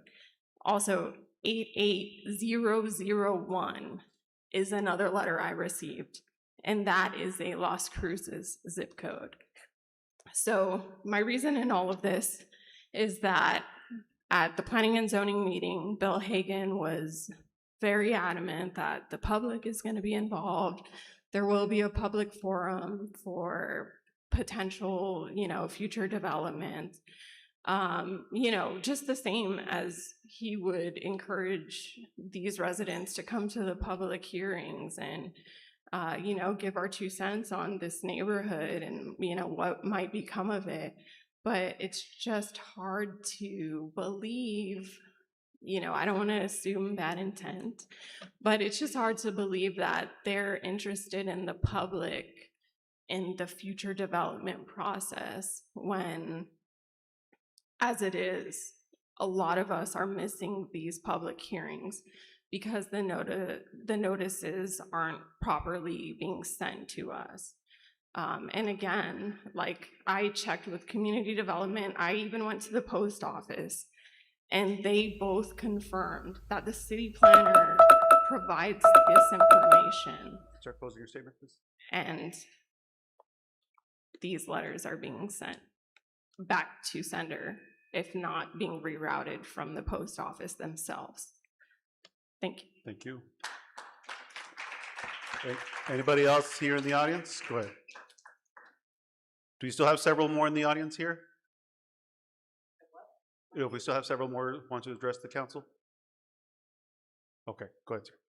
Hi, my name is Raymond Brothers. I'm from Santa Teresa. I did not receive those letters, just to let you know. I did receive the letters at the beginning when you did them in January or whenever we had the meetings. I did receive the first 2 letters, but the last couple times when you had the you annexed the land, I did not receive the letter. And I'm right on the golf course. I'm right there. I'm right on the golf course. I received them in the past, but I didn't receive them again. I didn't receive one for this one either. And so something's suspicious when you received them in the past, and the commissioner, the zoning commission, they gave me certified letters. They got the address right, but how come you guys didn't get the address right? That's very strange, especially when you had it right before, and I was getting the certified letters before, but not in the last few times. Another thing I want to state is every time we have one of these zoning meetings, the Collins Group gives you a new amended zoning with different acreages, different amounts of land, different, everything's different. And so it always makes you feel like, what is it they're really going to be out there? When they say there even could be mobile homes, I mean, that doesn't give you an encouragement. Your property values might go completely collapse. And so those are the things that we have to worry about. Since you own the land or you annex the land now, I suggest you fix the roads. Since they're part of your property right now, you should have them fix the roads. I mean, we've been paying as residents $60-some a month for as long as we've been there. And part of that's security, part of that's fixing roads, and part of that's trash. I don't know what the security I'm paying for, which is thousands of dollars so far that I spent on that, but it's not for me, it's for them, for Collins. And for the roads, they haven't fixed any roads, and I'm paying for it though, and I'm only paying for trash. But I can't get the trash people just to go to the trash people. They won't allow it. The utility will not allow that. They told me you have to stay with this whole group. And the other thing is, I don't want to bring it up. Okay, I'm not going to bring it up because that's just too personal. But some of your people, one person on your group has been known to have ethics violations in the past. And that person has letters. And I'm just saying, I don't have confidence in a group when you already had somebody that was proven to have ethics problems and convicted of ethics violations in the past. Sir, close your statement, please. Yes, and that's all I have to say. Thanks, sir. Anybody else wish to address the council at this time? All right, hearing no more from the audience here. I believe there was someone else online. Yeah, okay. I am. Can you hear me? Yeah, go ahead. Okay. This is Bill Roberson. I am a property owner at Santa Teresa. Thank you, Mr. Mayor and members of the council. I wanted to follow up with the comment that Tina Reimers was making a little earlier. It's a question for the council. I don't quite understand how item number 11, which is the development plan that's being put forward by the Hager's Collins Group, how that can occur without a public discussion. I see it's embedded in the agenda as a votable item, but there's no place for it to be discussed. That seems to be a little bit strange, given the importance of this particular project. So that's one thing I wanted to register, that something seems to be abnormal about it appearing there without having public discussion. But I am one of the people that moved to Santa Teresa several years ago, 20 years ago, because of the proximity to a park. And of course, as you know, we paid a premium to be adjacent to that park. And when the golf course shut down, I was one of a few hundred residents who saw their property values drop in value overnight, about 50%, in some cases probably more. For most of us older residents, depending on home equity for our retirement nest eggs, this meant a loss in equity value of anywhere from $150,000 to $250,000. And so you can find documentation of that in the Santa Doña Ana County tax records. The same people who shut the golf course down and erased the value of our homes are now seeking to rezone this green space for an extremely dense development. As you know, they will make huge profits while tanking our home values once again. Here are the reasons why this zoning is a terrible mistake. And I'm echoing some of the comments made earlier, but I want to just go through them. First, the new zoning ignores the nature of the existing adjacent neighborhoods. The maps show that. The new density level and housing types allowed by the proposed new zoning is inconsistent with the older properties already in Santa Teresa. This is zoning fails to set apart green space. It fails to set apart buffering between the different communities. It doesn't, like many of my neighbors here tonight, I am not against development. I am against irresponsible development. I recently read the Sunland Park National Comprehensive Plan 2045. It looks good. It's a very thoughtful document. But when I went back and reread the Collins Group petitions for annexation, rezoning, and development, I do not see how any aspect of this plan and eventual development squares with the vision for Sunland Park put forth in the Binational Comprehensive Plan 2045. I'll leave it at that, but I really think we should go back to that plan and start there so that we have some sensible development going forward. Thank you. Thank you, sir. Anybody else online? Okay, I'm going to go here once again, and then go ahead. Hi, I'm Phyllis Crowder from Santa Teresa. I'm very live at Santa Teresa. I'm very surprised that you all voted on the annexation. I was very surprised by that because it was so evident that you don't really understand what's happening here. It's beyond me, and my husband was the original developer to vote on something that serious that you don't understand. These guys that are representing themselves as the developers have already done 2 very small projects, and they've already violated every single thing that they told you at that time. They're allowing people to come into Santa Teresa. We were told at a public meeting that none of the people that lived in those 2 developments would enter Santa Teresa. Those are our private streets, as the gentleman just explained to you, that we pay for. And we were told that they would go to McNutt Road, but they all came into Santa Teresa.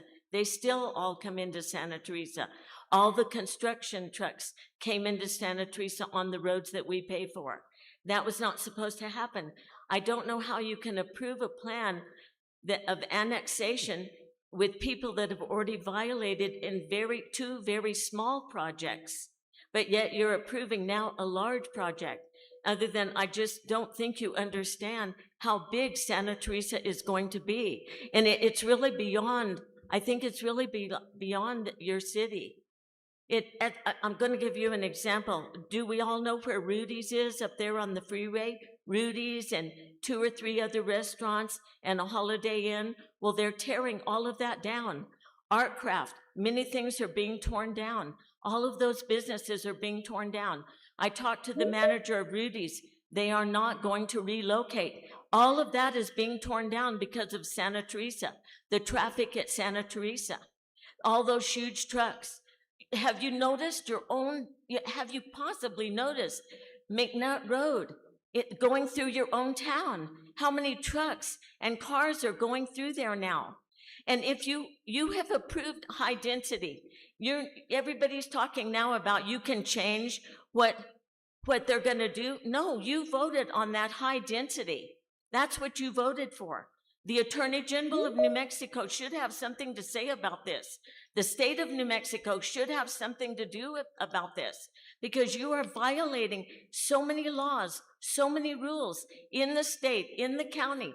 Mr. Crowder, my husband, he played by the rules.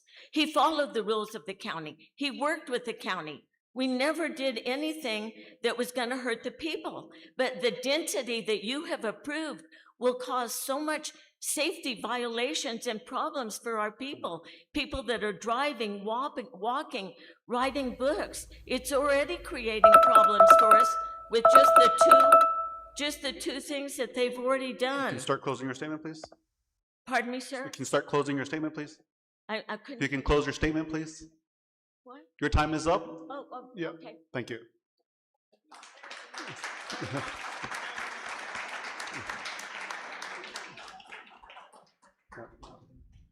All right. I think we've got to everyone here.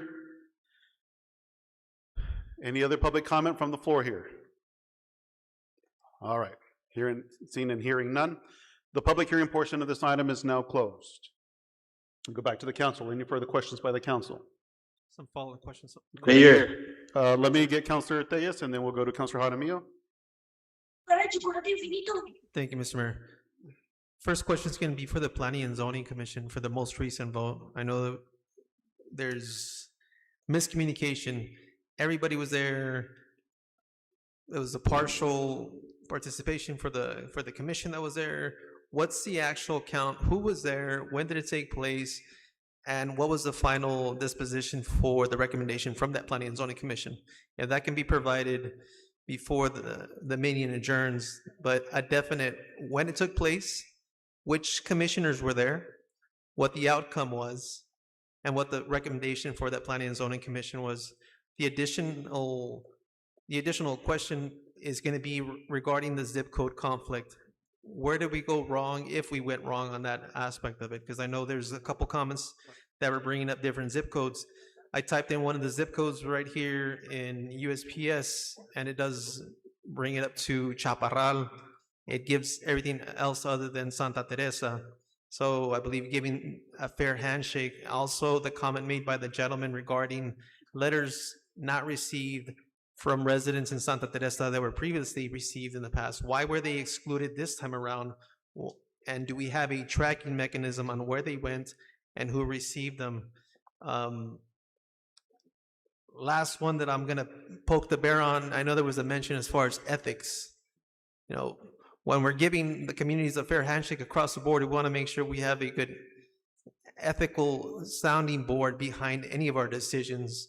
So I'm curious as to where the ethics complaint came from, and you can get with me offline on that one, sir.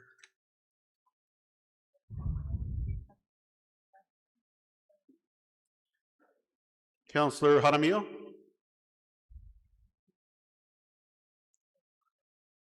Yes, sir.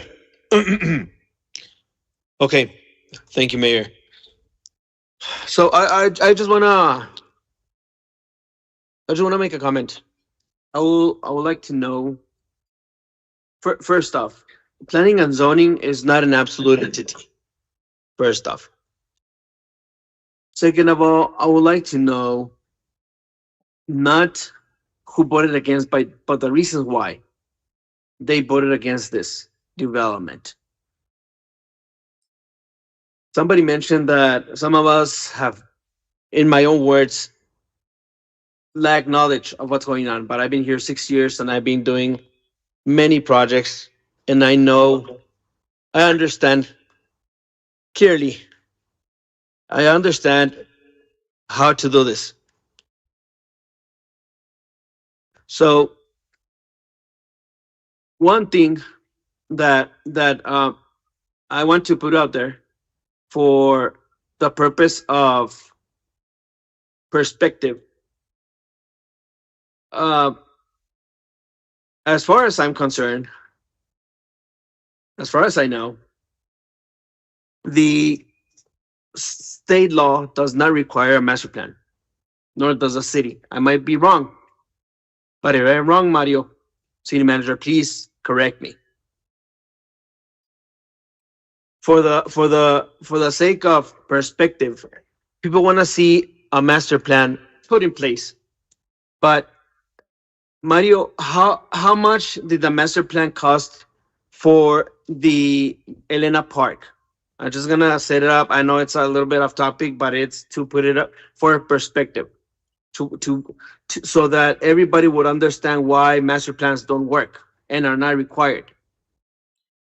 Mr. Mayor, Councilor Jaramillo, members of the council, if I understood you correctly, was the question how much did the master plan cost for Elena Park? Is that correct, sir?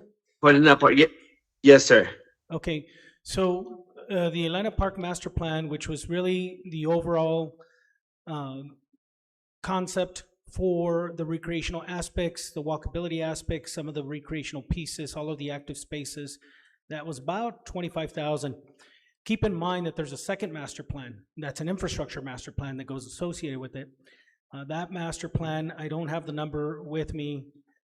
Mr. Herrera, our capital projects coordinator, is looking at that, but that I would venture to say that's going to be another 30 to 35,000 for looking at, you know, what sort of future power requirements are going to be needed for the tree lighting, the area in the open space where the dancing and some of the vendor amenities, the food trucks, and those sort of things that were really planned into the original master plan is needed. But yeah, I mean, you're looking at anywhere from 50 to 60,000 for those two planning documents. Okay, so it's barely how big is the park? Maybe about 3 sizes of properties, maybe the size of Sunland Park Greater properties. How big is it? And take into consideration, it is not a large park, and it costed about $60,000 for 2 master plans. Now imagine that these people have to do, or any developer has to show or present a master plan, which is gonna have a tendency to change in the future. Because whether the state brings over and starts building the a corridor, or because of if this port of entry is constructed, it's gonna be subject to change. So how much is it gonna cost? Another $500,000 for the master plan for any developer. So that is why it is not a requirement, because it hurts the economy of the developers. Now, back to planning and zoning. Planning and zoning has committed errors. I'm just gonna say this. I'm not gonna give any details, but planning and zoning has committed errors that has cost us. So when people say that we don't listen or they said no, they're supposed to be the experts and they still commit errors. And at the end, they are not an absolute entity. They are only a board of people who are commissioned to give advice to the council. And the one who gives the last vote is a council. Thank you, Mayor. Thank you, Councilor. Any other questions by the council? I have a question. Go ahead, Councilor. Looking at the proposed land use legend, it says in street and pavement, 179 acres. Is this new streets or is this doing maintenance to existing streets to ease the traffic or?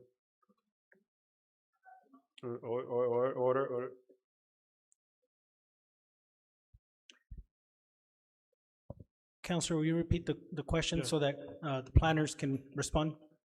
Looking at the proposed land use legend, it says, single family, multifamily townhomes, and then on the very bottom, there's a street and pavement legend.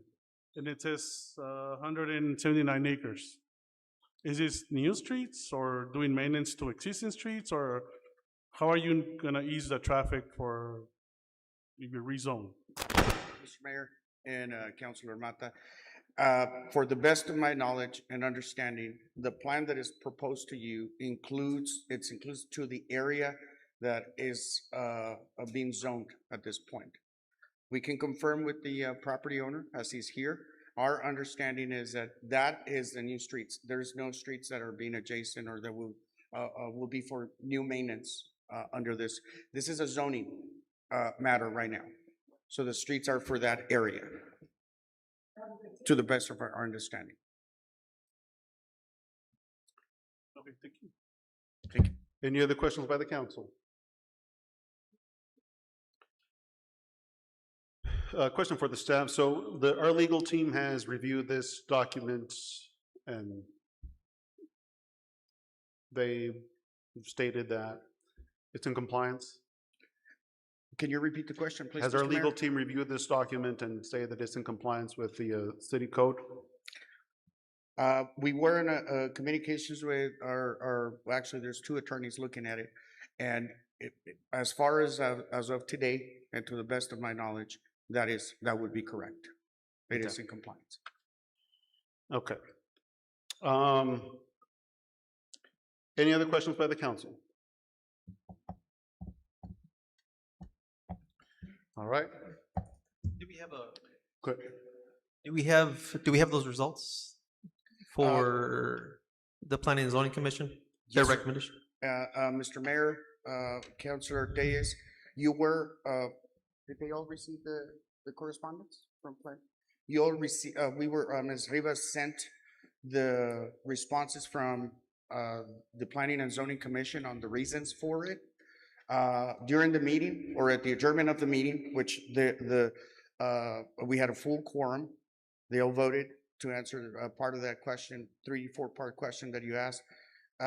They all made a recommendation against it. Ms. Rivas did ask, as instructed by Councilor Jaramillo, and voted by this city council, that for them to provide an answer. They did not provide an answer at that time. They did responded, and the ones that responded, you have them in your inbox.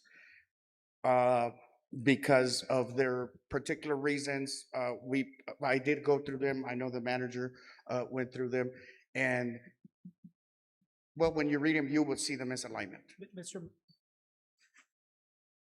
Mr. Mayor, members of the council, Mayor Pro Tem, I just opened up the email. I'll go ahead and read the comments that were set forth on their decision letter under Planning and Development Framework. And I'm reading verbatim. Concerns were raised regarding the absence of a comprehensive master plan clearly identifying the proposed long-term development and land uses for the area. Under density and land use compatibility, commissioners expressed concerns regarding the proposed development, density, lot sizes, housing patterns, and whether the proposed development is consistent with the city's adopted comprehensive planning objectives and surrounding development patterns. Under open space and community amenities, concerns were expressed regarding the amount of recreational and open space proposed, as well as the availability of commercial, retail, and other community-serving amenities within the development. Under infrastructure and traffic, commissioners raised concern regarding adequacy of infrastructure and the potential impacts associated with future development, including traffic and the ability of the existing infrastructure to support the proposed development. Under community engagement, concerns were expressed regarding the level of engagement between the developer and the existing residents and surrounding communities and whether affected residents have had sufficient opportunity to provide meaningful input regarding the proposed development. Under consistency with applicable regulations and plans, questions were raised regarding the applicable zoning regulations, the relationship between the current land development code and prior zoning regulations, and the consistency of the proposed development with the city's adopted comprehensive plan and applicable land use policies. That's a lot of information. Thank you, Mr. Juarez Somante. And I'm going to reiterate this for the public. Just because I dabble with mechanics doesn't make me a mechanic, all right? We mentioned that the planning and zoning is not absolute. But again, if you're going to make a decision, you're going to make a decision based on going with a subject matter expert on what they're trained to do, their specific function. Our function for all intents and purposes is not to zone. We go off of the recommendation of the subject matter experts. Although they're listed as not absolute, it would be in everybody's best interest to go and listen to those subject matter experts because they just might know what they're talking about. So we don't want to look up here foolish and go off of, because I've got experience, we don't want to go down that road. We chased down that rabbit hole. Thank you for the comment, sir. Any other questions? Any other questions by the council? Mayor, I just want to make a comment as well.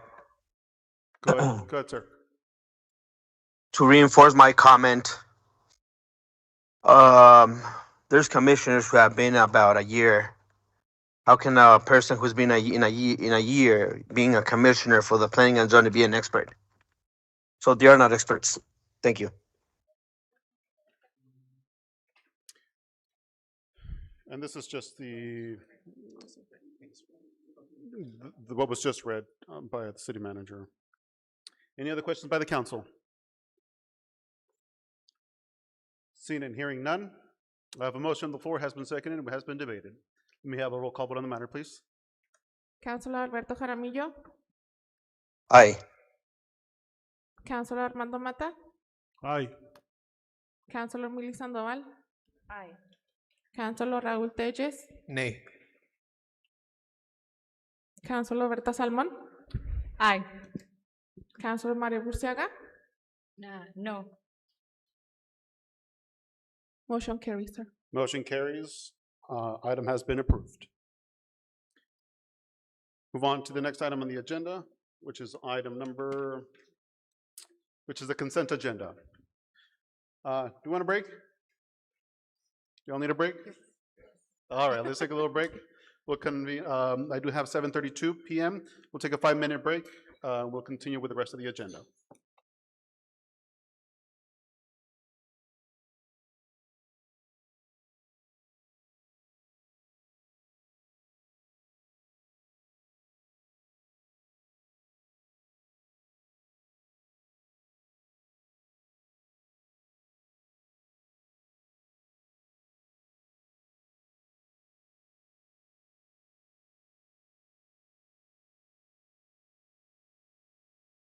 I don't think there's any point. Nothing to say.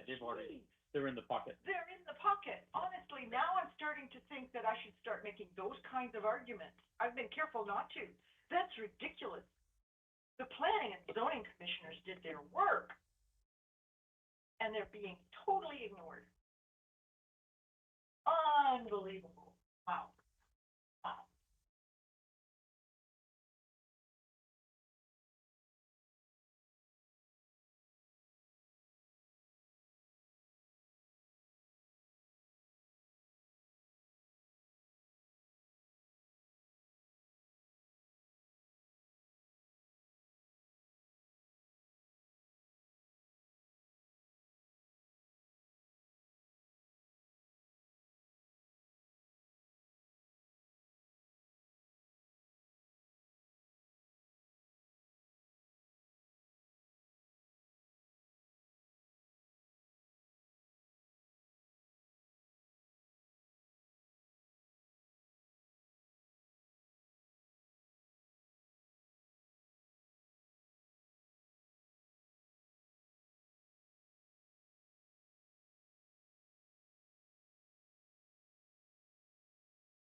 Foregone conclusion.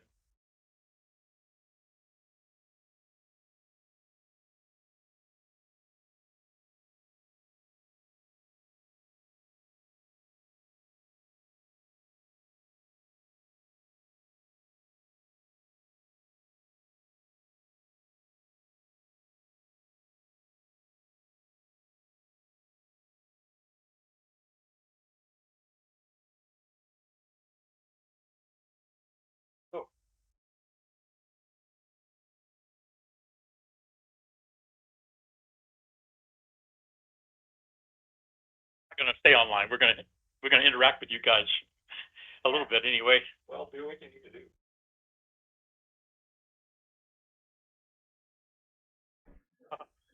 Testing? Oh, there we go. I'm explaining. All right, we can start getting the counselors back because we still have a lot of agenda items to go through. And I know people are getting hungry And tired. and tired.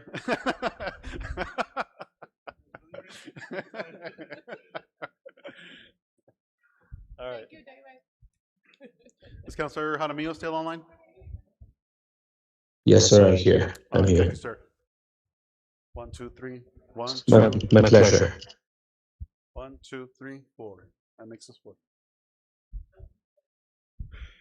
Okay.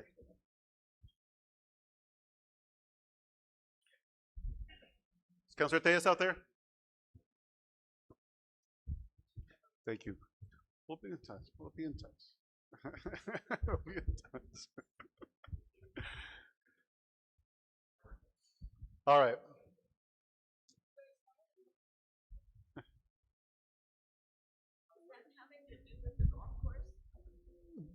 What, I'm sorry? Is that having to do, can we speak about the golf course right now? We're going to move on to the rest of the agenda at this point. Yeah, we're done with those items.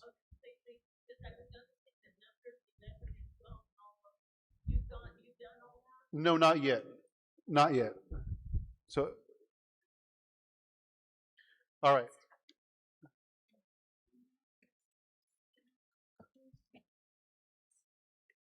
Is Counselor Tejas out there? Ahí está, míralo. Ándale, Mr. Tejas. All right. I do have everyone back. I do have 7:42 p.m. We are we are restarting the council meeting again. If I can have a roll call for determining the counselors present, please.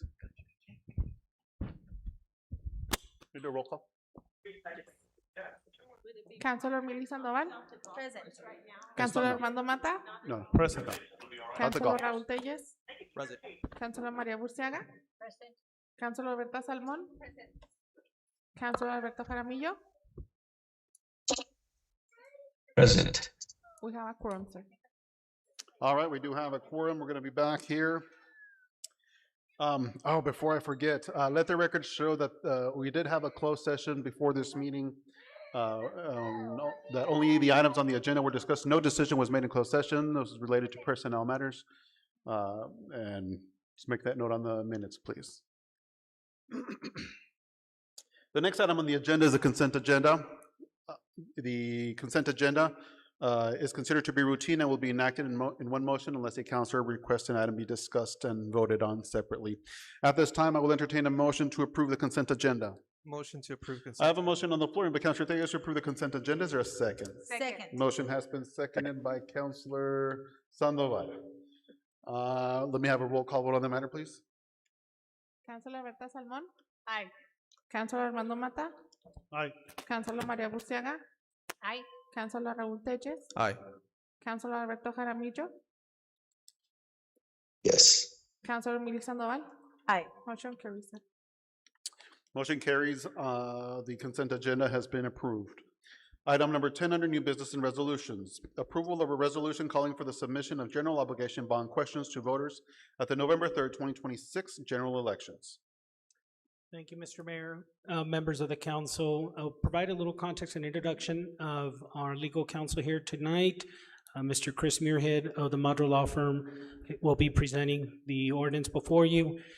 Just to remind the council, in the last regular meeting, as part of the city manager's report, we did provide a draft list of the capital projects that would go before the voters in November. Now, this is, and I have to really stress this, this is a general obligation bond that asks the voters whether or not we want to continue the general obligation bond. It will not raise property taxes. It's simply a continuation of the program. If you have any questions with respect to the project, I'm happy to answer it. And if I need to forward the presentation from last meeting to our team, we can do that and put it up on the screen. Mr. Chris Muirhead, you've got the floor, sir. Mayor, members of the council, thank you, Mario. Chris Muirhead with the Model Firm. For those who haven't seen me before, I represent the city in public finance related matters, when that basically comes down to when the city borrows money, whether that's through the finance authority or other way, whether it's revenue bonds or general obligation bonds, we advise the city as to the legality of those bonds and the process and making sure everything is done correctly. As the city manager indicated, this is a continuation of a program that started 4 years ago that went to the voters related to similar projects that are to be approved here, or broad categories here tonight if you want to go that way. Those GO bonds, which were approved in 2022, have all been issued, and that money is now available and being put to use. As the city manager indicated, this would be a continuation of this. General obligation debt, which this relates to, is paid back with property taxes from property owners within the city. And to issue debt that is backed by ad valorem or property taxes, it's required that the questions go to the voters for them to approve whether they want the city to, in fact, incur this debt for the projects and pay it back with the property tax revenues. On page 2 of the resolution, you'll see the 3 questions that would be submitted to the voters. It's $2,250,000 for construction of a regional recreation center, upgrade current parks, and construction of the Rio Grande and other municipal multi-use trails and wayfinding. That would be one question presented. The second question would be $2.5 million for design, construction of a new public safety complex, and the purchase of new fire and public safety equipment and vehicles. The third question would be $3.5 million for work on existing roads, new construction of roadways, and construction and improvement of water and wastewater infrastructure. If you approve this resolution, and it needs to be done before August 27th, so we're right here at the edge, these questions would be delivered to the Doña Ana County Clerk. They would be on the November 3rd ballot for the general election on November 3rd. If the voters approve this, a simple majority, the city would be authorized to issue up to $8,250,000 for those 3 broad projects. Very briefly, those descriptions are very intended to be broad to give the city flexibility for the projects that would fit within that. As the city manager indicated, there are lists of projects that fit within those that tie to the $8,250,000. The city would have 4 years to issue those bonds, and the debt, which is the bond, could go out up to 20 years. And as the city manager indicated, this bond program as structured is set up so that as certain debt is retired that's already been issued, this new debt would step in its place, and the property tax rates which are currently in place are not anticipated to increase. Happy to answer any questions about a GO bond, election, or anything that we've discussed. But this is a necessary step if you want to continue this program and put it on the ballot for this fall. At this moment, I will entertain a motion to approve item number 10. Motion to approve item number I have a 10. motion on the floor by Councilor Salmon, seconded by Councilor Tejas. Discussion by the council.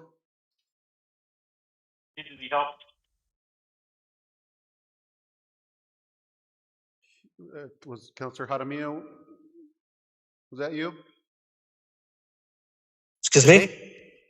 I'm sorry, I heard. No. Okay. No. Thank you, Councilor, I appreciate it. Hearing no discussion, let me have a roll call vote on the matter, please. Councilor Armando Mata, Aye. Councilor Berta Salmon, Aye. Councilor Raúl Telles, Aye. Councilor María Burciaga, Aye. Councilor Miri Sandoval, Aye. Councilor Alberto Jaramillo. Yes. Motion carries. Motion carries unanimously. Item number 10 has been approved.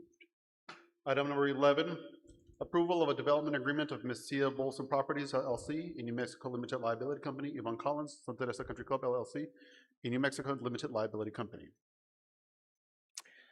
Thank you, Mr. Mayor, members of the council. Um, What you have before you tonight is a development agreement that is in reference to the rezoning that was just passed by this governing body. I have read the development agreement. There's a couple of items that I would highlight that's a little unique about this one. On the second page of that whereas development agreement, there is provision to allow for a tax increment development district, or also known as a TID. This particular incentive provides for a designated development, which in this case, the developer would have the opportunity to designate the entire development or a portion thereof as a TID boundary, and allow for those particular GRTs that are generated in terms of expenditures within that boundary to be allocated, those future GRT revenues that would be collected to be reinvested in public infrastructure. Part of that main infrastructure, as I understand it, is the main north-south road that's currently conceptually planned within the proposed zoning. But to provide also in greater detail, I'm going to have Mr. Hagan come up to the podium, introduce himself, and walk you through some of the other finer details of development agreement. I do want to make one point. It's very important. This development agreement has been sent to legal and they are reviewing it and pending comments. And so any action today, and I've discussed it with Mr. Hagan and he takes no exception, is that any action for approval be contingent on final legal comments back. And that is so long as there is no change in the spirit of the development agreement, that this be approved. And so and I have no problem coming back and reporting that once we get those comments back. So with that, Mr. Hagan, I'll give the floor to you. Thank you. My name is Bill Hagan. I'm representing the Collins Group in this annexation, zoning application, and in the presentation of this development agreement. This development agreement mimics many others that go along with the Tierra Santa development, the Santa del Sol development, Rancho Santa Teresa development, and also I think the one other one, I can't think of the name of it right off the bat, but it is not new language for the attorney. It has been approved by council before. The major change, which was brought out by the city manager, is that this development agreement kind of superintends the process, the obligation, the contract, if you will, between the city and the developer. If you'll recall, there's comments about Santa Teresa. Santa Teresa was a master plan community, 9,000 acres. Charlie Crowder was going to do a great job. He went bankrupt. And so things happen in the future. And things change as you go through life. So the process here is to try to set a condition statement that runs with the land, that whoever picks up this land in the future still has obligations that are defined here. And so the purpose that we're trying to do is to make sure that the city knows that we voluntarily petitioned to annex the land to the city. And as a part of that voluntary negotiation, we're trying to put in place the opportunity to have it zoned RCPUD, and that was obviously a decision the city had to make. We could not mandate that. It was also an opportunity for us to present the fact that we use various public improvement districts to help subsidize the cost of the development so that a more affordable housing community can be developed within the area. Price point is critical in developing anything of scale. And so we want to make sure that we not only have places for small houses, but we got places for big houses. We got places for commercial places to support that area. And that's the reason that RCPUD is such a flexible zone, because it allows you to put that in place within a defined area, subject to presenting special use permits, which give the public and the city a right to see a more clear picture about what's happening at that point in time. And so I want to make sure that you understand that there will be many opportunities when this is going to be presented on a micro scale, subdivision by subdivision, to the city, and they will actually approve various plats and go forward steps in this development. But the city manager brought up the TID district. TID districts has not been done in the city of Sunland Park because it's just not been necessary. But the opportunity to find a way to create a major road between McNutt and in M136 as it goes north-south and provide a relief route. Right now, there's only one road, and that's not a safe fire situation. It's a very challenging situation. There's no alternative if McNutt gets backed up or blocked off. So we think that that's a grand opportunity to put in this agreement and to bind not only this development, assuming the city approves it, assuming the state legislature approves it, because it has to be done at a legislative level. It's not a local decision in total. And then we can use that to transgress northward to Airport Road, and then from Airport Road to New Mexico on 36. And we have discussed with them the location of certain interchanges that would be specifically targeted to serve this particular road. And they have been amenable to say, where do you anticipate that road to intersect? And they have on their conceptual plan a interchange that would be some point in the future to be able to bring that road and this road together. Yes, it's long-term. Yes, it takes a while to get this done. But the fact is that we don't build a city unless we have an outside edge, an annexed boundary. We have an opportunity to know what we want to do. And that specifically is called your land plan. If you remember the picture of the land plan that was put up there, they had a huge park overlaying the country club. And that was a logical decision. But is the city willing to acquire the land and develop that park? Answer, that's going to be no. And we're not going to develop a 500-acre park up there, and no, the developer's not going to do that. So what we're trying to do is figure out a way that we can, within the master plan, get something that will work, that is reasonably compatible. It's not going to make everybody happy, but it won't make everybody unhappy either.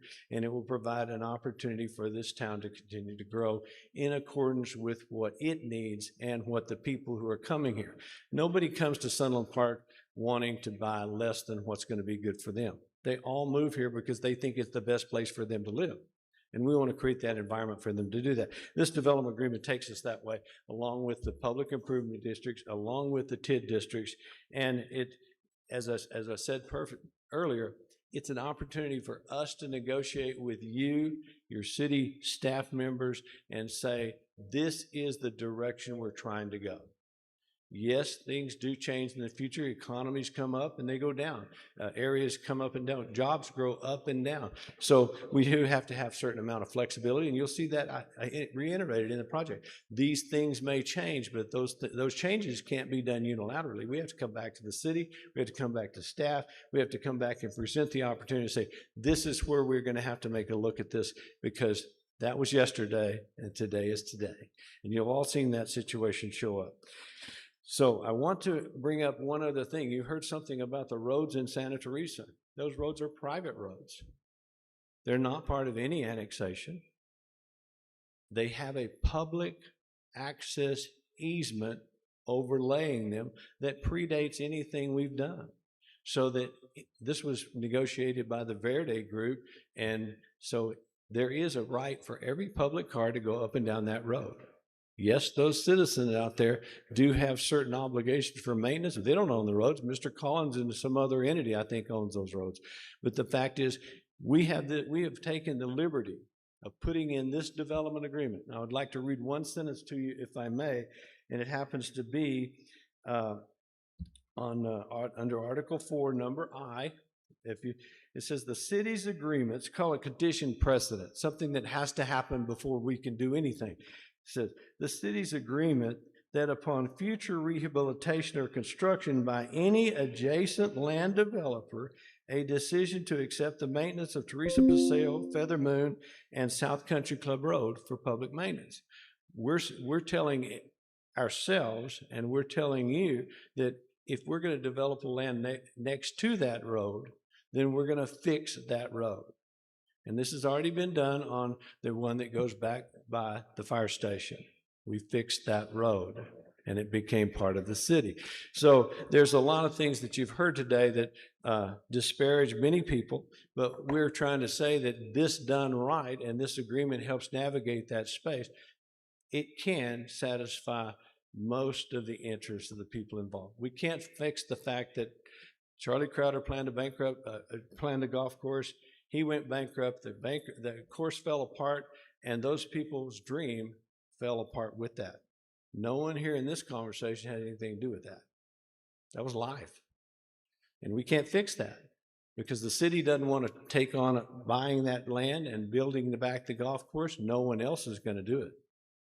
To build a golf course like that, it cost about $32 to $35 million just to put the grass back in place. So it's a major commitment. The city residents don't want to do that. The county residents that live there don't want to do that. So logically is we're going to have to find a better use for it. And that's got to be a mutual conversation with the city and the staff and find out what's best for the city. As we've said before, we've asked for certain things to be done that will allow us to do that. We like the code 2019-2. And why do we like that code? Because it's very clear, it's very specific, and so as a part of the rights of the state law of New Mexico, you have the right to negotiate which code you want to come in under. We've asked for the city to consider, and it's under the vesting rights section, that we would like to have the planning and the subdivision code for Title IX, Title 10 under 2019-2. That's the only thing that we're asking for. The zoning for the zoning has been taken care of, the annex has been taken care of, and we believe that we have the best opportunity to build the right community under that code. If it also provides for provision that if there's a better code that comes along, if the land development code provides better opportunity, then we can mutually agree to come back into that code. But for the present moment, 2019-2, Ordinance 2019-2 is the best code. And so with that, I would say that I think I've covered most of the agreements. The attorney has this document. I'm sure he will provide comments to the city manager. But again, this document has been signed with this almost exact language at least 3 times that I know of by the city. Any questions from you guys? At this time, I will entertain a motion to approve item 11. Motion to approve item 11. I have a motion on the floor by Councilor Salmon, seconded by Councilor Jaramillo. Is that all right? Yes, sir. All right. Discussion by the council? Yes, Mayor. That's sir. It's like his first question is going to be regarding all the acceptance, because we're looking at a lot of ponding areas that I saw in the synopsis of the agreement. So these ponding areas, are they existing or future? And if so, their future being aligned with the future use plan for them being open space, usable space, instead of having those, as we refer to them over in District 6, the craters. Mr. Mayor, Mayor Pro Tem, members of the council. Yes, absolutely. So one of the things that we've already had very candid conversations in current projects in RST, and Mr. Hagan and his development team are very aware and have been very supportive, is when we're looking at these types of developments, we're taking a regional approach. I know there's been a lot of conversation today. There's been information presented about a master plan. The reality is, you just passed a zoning action and you have a conceptual plan. There is no master plan required. The master plan is going to come in. That is a higher level document that will come in with the first planning action. But as part of their overall development, we will require the developer to look at a regional drainage master plan. Now that regional drainage master plan, watersheds have no boundaries, right? The beginning and the end of that watershed, I guarantee you, is not going to be within their development boundary. That watershed will extend well beyond their boundary. And so those are the kinds of development that are important to be coordinated early on, that need to be vetted when he comes in with his first preliminary plat, because there will be negotiations, and that's why these development agreements need to have flexibility, because if his development is generating 40 or 50 or 60% of the runoff and the other delta is upstream, we're going to build regional facilities. It reduces the amount of facilities we have to maintain. It gives them multi-purpose use. All these benefits we've talked about with the projects we're doing. And guess what? When we build that facility, the developer may take on a large portion of that cost that then needs to be reimbursed at a later date. So again, I have reviewed the development agreement. I agree with the development agreement. The developer has not given me to date any reason to believe that he would change the approach in terms of how we're looking at things. And the same is true for traffic, by the way. In fact, Mr. Hagan didn't mention today, but we do have a cost share with his development, with RST. We just got funding for design of Airport Road. They're on the hook for 12.5%. Those kinds of partnerships have never existed here. And so, and that's important, right? Because they understand that the cost sharing that's occurring, that's not unique. It's necessary to build a proper infrastructure. Thank you, sir. Also, can you elaborate also on the acceptance of the existing roadways that are up there? I know there was a cost share as far as getting those improved, but has the city gone out there and assessed the conditions of those roads? Because it looks like some of the roads are similar to what I saw in Iraq once upon a time, and they're pretty bad off. So what does that look like in comparison to what the city's going to pay out to maintain, or is that going to be developer driven? Is the Collins Group going to take care of that piece for the residents up there? So their development agreement does incorporate by reference the city standards for design. So the developer's on the hook to conduct geotechnical investigations. They'll actually go out there and they'll bore. They're going to have to design the pavement section for the given street classification, which is really a local residential street. That'll have to be submitted. We'll review the geotechnical investigation. We'll review the pavement requirements. I have driven the streets. A lot of the curb and gutter and sidewalk is not in bad shape. There are isolated sections of sidewalk that are buckling, which need to actually stones, not very many, but there's a few stones that need to be pulled out, reworked, subgrade, repoured so that it's accessible. But for the most part, the street itself is really, it'll be evaluated and constructed in accordance with our design standards. And if you're wondering what those design standards are for roadways, we actually incorporate two by reference. We incorporate the NMDOT standard specifications for public works construction, and we also incorporate the New Mexico APWA for public works. So, and they're aware of that. Who's going to front the bill on that? Is that going to be the developer driven? Developer. Okay. I'm sorry, I didn't hear all that, please. I didn't hear the last part of your question there. I think we're asking who's going to pull the credit card out on the reconstruction for the remedy of the roadways for Santa Teresa. Well, let me try to address that. The roads in Santa Teresa are not part of the city at this point in time, okay? They're part of the county, they're part of the Santa Teresa community, whatever they want to call that to be. But what we're saying is we've got land on both sides of those roads in a number of areas, and that when we develop that road, when we develop the land abutting those parcels, we will need, by market standards, to go fix those roads, because no logical client's going to want to drive out there in that little Baja experience. So those are things that we do need to do. And yes, the developers are the ones going to pay for that. And it won't be presented to the city until it comes up to the standards that the city might consider for acceptance, assuming the city decided to annex that road, because it's not annexed at this point in time. I hope that clarifies that a bit. So with the non-annexation, is it, I guess it would be best practice to keep it on the agreement since it's not annexed, it's not considered part of the package deal. It's more of a if and when situation rather than this is what we have at this point in time and this is included into the development agreement. This is Mr. If I may address that, forgive me, but it would be in your best interest to keep it on the agreement. That creates an obligation for us running with the land to make those improvements. To delete that off the improvements would say, no, that's a county road. We don't have anything to do with that. Okay. Or that's not part of the city. So I would encourage you to leave it and allow the pressure to be on that statement, because the best thing to do is get those roads into an entity that can do the maintenance and will do the maintenance when those roads need it. But once we fix them, they got 40 years of running again. Okay.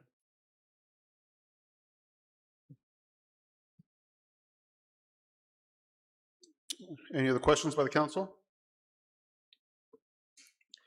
I do have a couple questions. Mayor, Go ahead, sir. Go ahead, Councilor. thank you, Mayor. I trust, I trust that this developer is gonna do a good job. So please, I heard people commenting that you didn't follow through, Mr. Hagan, but please do everything that will not hurt your business as a developer, but please keep in mind the needs of also the people who work here present. That's how I'm gonna comment, Mr. Mayor. Thank you. Thank you, Councilor. My questions are associated with the TID. You're proposing a PID and a TID. Is there any, from what I read, I couldn't find any, but is there any stipulation in there that commits the percentage of the GRT to this? Yes. Answer to that is no. The whole thing, what the TID and PID language in here says the city, the developer will come to the city and negotiate the terms of the arrangement. It's just advising the city that this is an idea that we believe is most beneficial and we want to present it. The city would have to approve it. The state legislature would have to approve it. So the answer is you're gonna get a strong decision and strong voice in that, Mayor. Okay, and I appreciate that because I want to make sure that there's no stipulation in here that forces the hand of the council further down. So as long as that's further down, I appreciate that. And Mr. then, Mayor, just yes, sir. one more question for the developer. Because under the TID, the city can forego its portion of its GRT, future GRTs. Mm-hmm. Are you also going to be looking for the county and the state or potentially ask if that will be considered?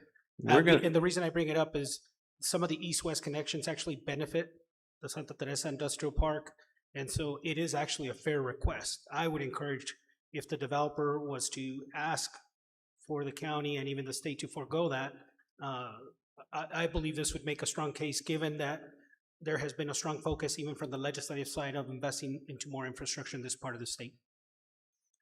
Again, Mr. City Manager, I believe that the objective is to try to get as many stakeholders invested in this to create the best road possible. And that we're going to deal with the constraints that we have, the yeses and the no. But this document just tries to get the city and the developer on the path that this is a possibility and we're going to pursue it. It may be a yes, it may be a no at the end of the day. Yeah. Okay. And then on the covenants, the restrictive covenants that'll be governed by the Architectural Control Committee, is that something that's going to be established further down, or does this already set the foundation for that? The covenants, conditions, and restrictions are typically subdivision plat specific because some specific plats may have elements that are not universal. There are a set of covenants which we use as a baseline, but that is something we'll do at subdivision stage, at plat stage. So do we need to specify the members of that committee here, or is that something that's going to be coming down to the council further down? Mr. Hagan, he was asking if we need to specify the members of the HOA, or is that something that gets established at that time of planning action in terms of identification of the HOA members? Again, I'm sorry, I didn't understand. The question is for the HOA, because the HOA is platted, the covenants are part of the recorded plat at that time. The establishment of the HOA board members, at what time do those board members get selected, identified, established? Assuming there is an HOA, which there may not be, the right of individual enforcement goes along with every covenant that's in a subdivision CCR. An HOA is an overlay which would allow for that unique neighborhood to manage its own affairs, i.e. outside maintenance, parking, signage, so on and so forth. So that is set up by the developer, and at a certain date certain, it is transferred control to the property owners in that subdivision. So then, but the Architectural Control Committee, is this the place where we set, The Architectural Control Committee is set up by the developer to manage the homogeneity along with a bit of diversity within the constraints of street scene and things like that, setback lines and things like that. So all we're looking at is what does the house look like and does it fit with what the concept is? Okay, appreciate that. Any other questions by the council? One additional, Mayor. Yes, sir. It's going to be more pertaining towards the water utility. You know, we're identifying crew right now, but with, you know, wishful thinking, crew should be going away here soon. How is that going to be modified? Is that going to be through an amendment to remove crew from the liability? Because we're hooking the county at the moment with that being. Mr. Mayor, Mayor Pro Tem, members of the council, that's a great question. So the county has asked if there continues to be interest for the city to serve the unincorporated area of Santa Teresa and the quote-unquote donut holes. And the answer has always been yes. The answer has always been all the way across the board that the city will continue to provide, to the extent possible, service area operation and management, regardless of whether it's in the city or the county. So we always want to continue to just deliver that message, be very crystal clear on that.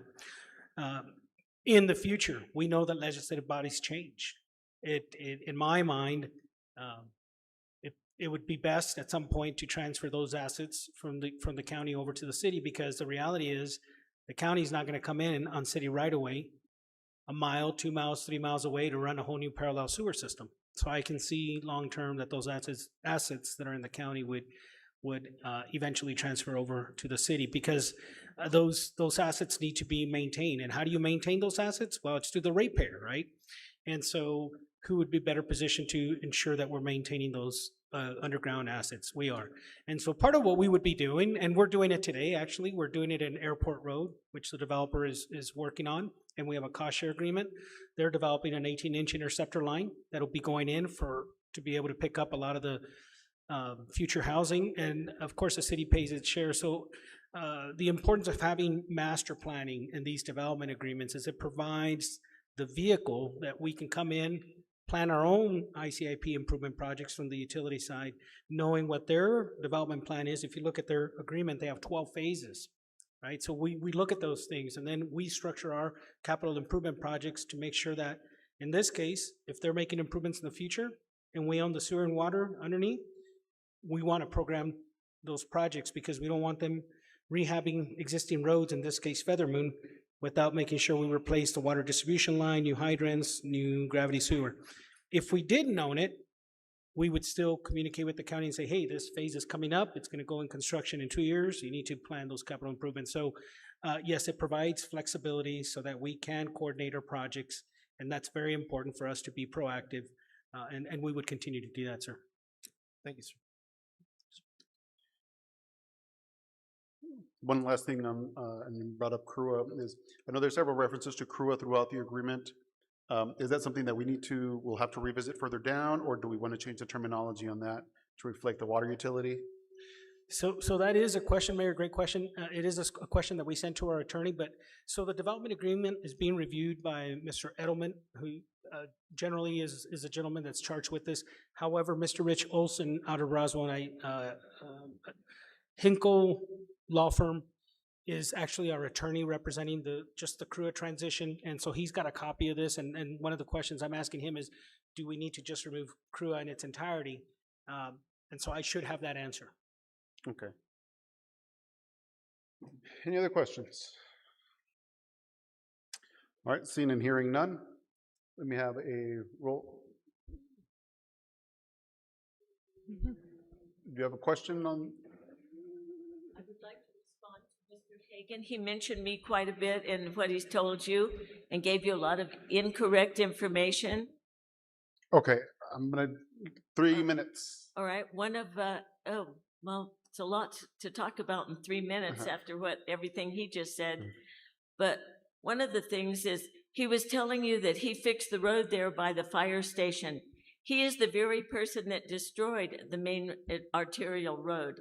The road by the fire station is that wide road that went all the way up to the fire station, the volunteer fire station, and it was supposed to go all the way around the Dagger Golf Course, which opened up a lot of roadways. There would be no bottlenecks there. Mr. Crowder did have a master plan that he worked with in the county. He didn't give the county a bunch of malarkey like this group is giving you all. He worked with them honestly. If he developed land and sold land the way these guys are doing it, we never would have had to go into Chapter 11, believe me. But he was following the rules. Mr. Crowder followed the rules. That road, he said he fixed that road there by the post office.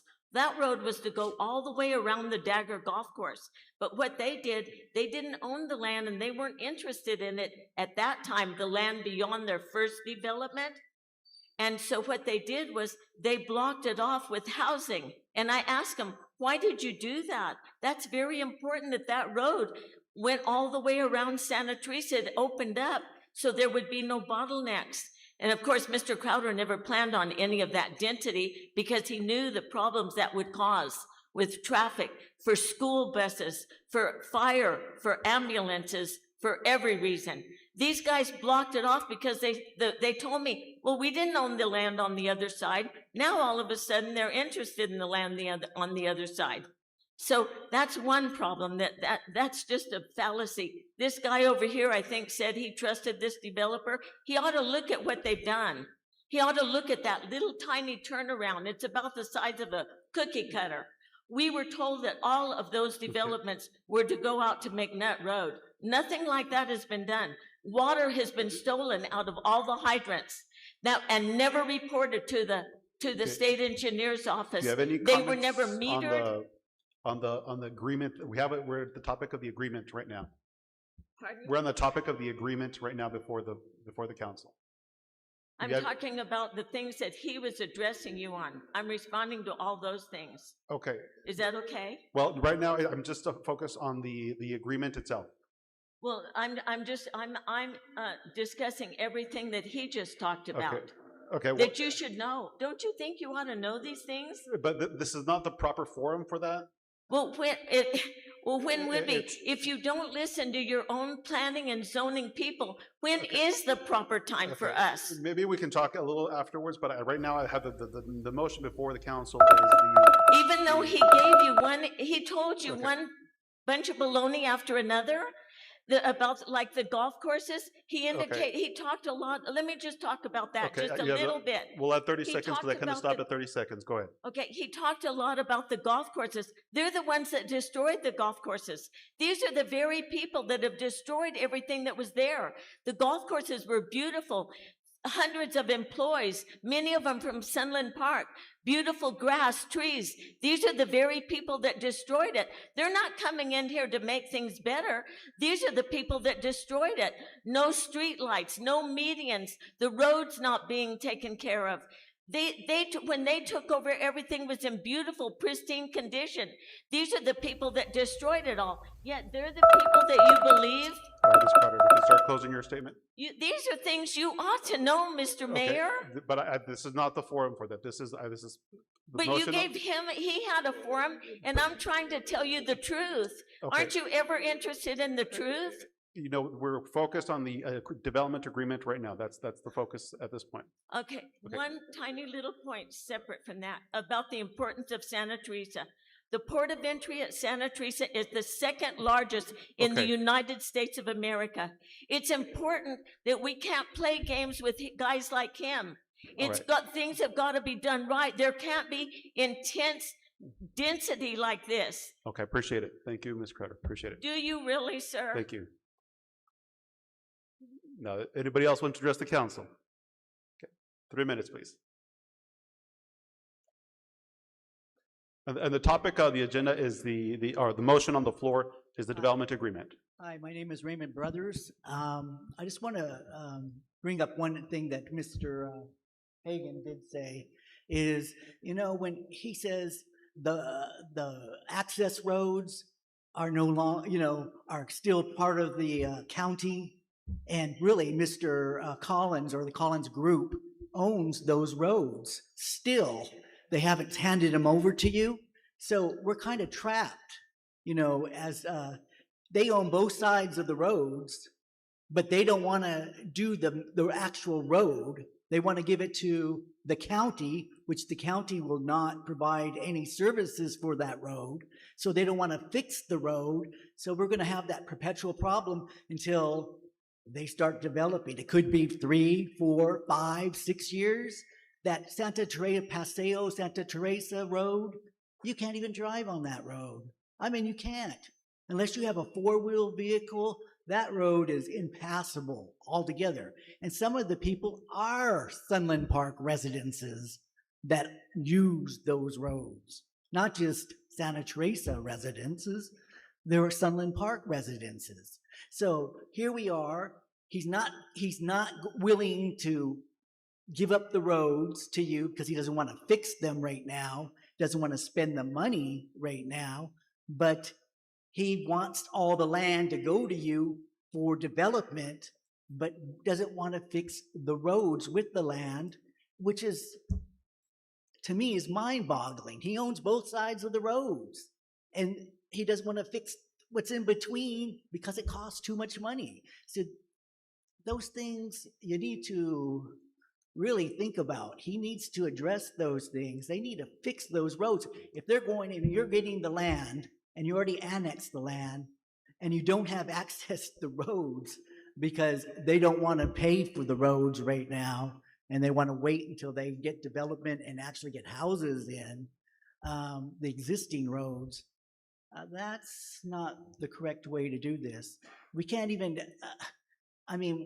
we're fixing the roads ourselves on some of these people, giving money.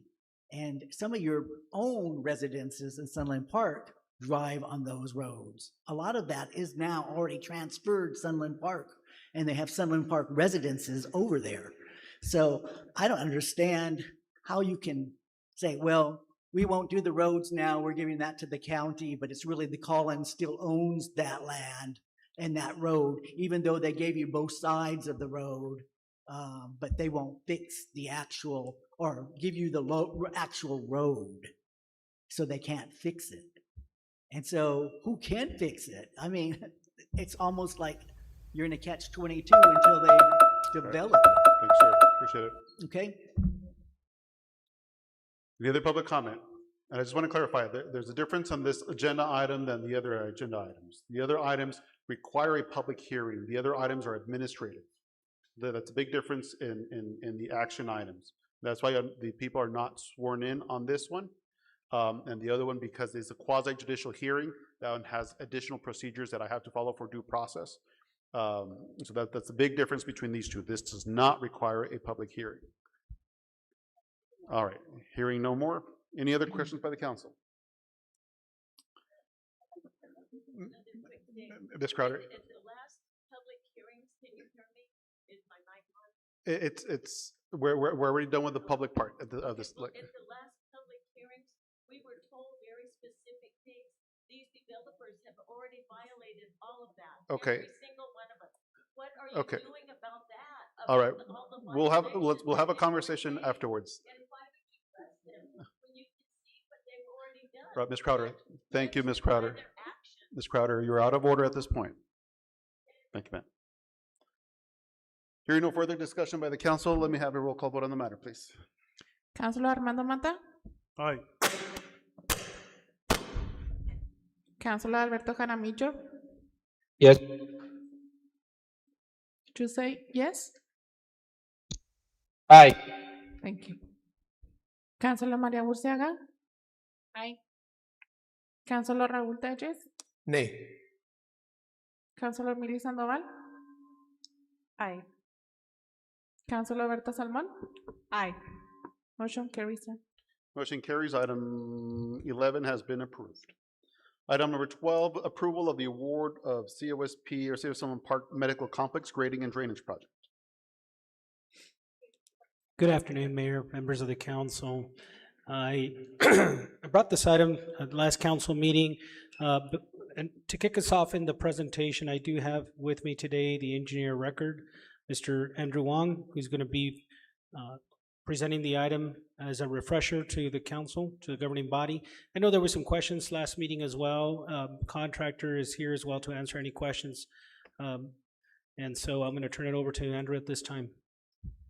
Good evening, City Council, Mayor, City Manager. Yes, my name is Andrew Wong. I work for Molson Corbin. I was a design engineer for this project.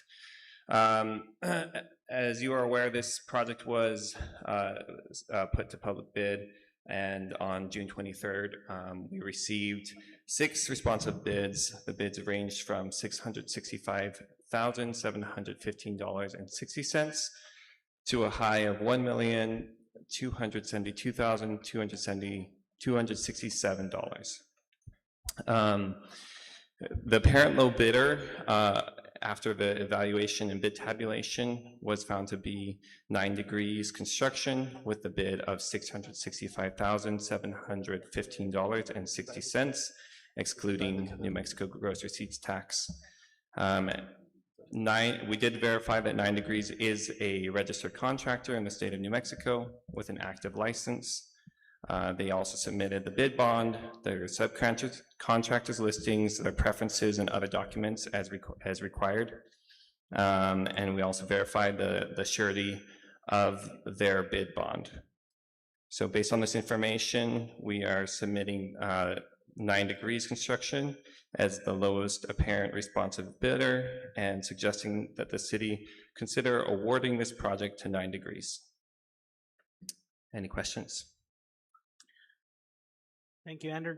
Mr. Mayor, members of the council, if you have any questions at this time in terms of the bidding process, Mr. Wong can visit with about that, and in terms of what's done when there's an engineer review and recommendation put together. Also, again, Mr. Molina is here from 9 Degrees if there's any questions for the contractor. At this moment, I would entertain a motion to approve item number 12. Motion to approve item number 12. I have a motion on the floor by Councilor Tejas. Is there a second? Second. Motion has been seconded by Councilor Burciaga. Discussion by the council.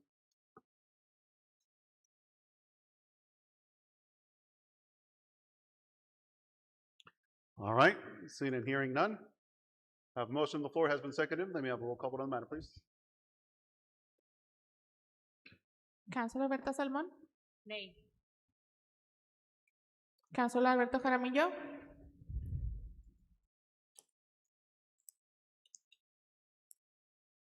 Councilor Alberto Jaramillo, can you hear me?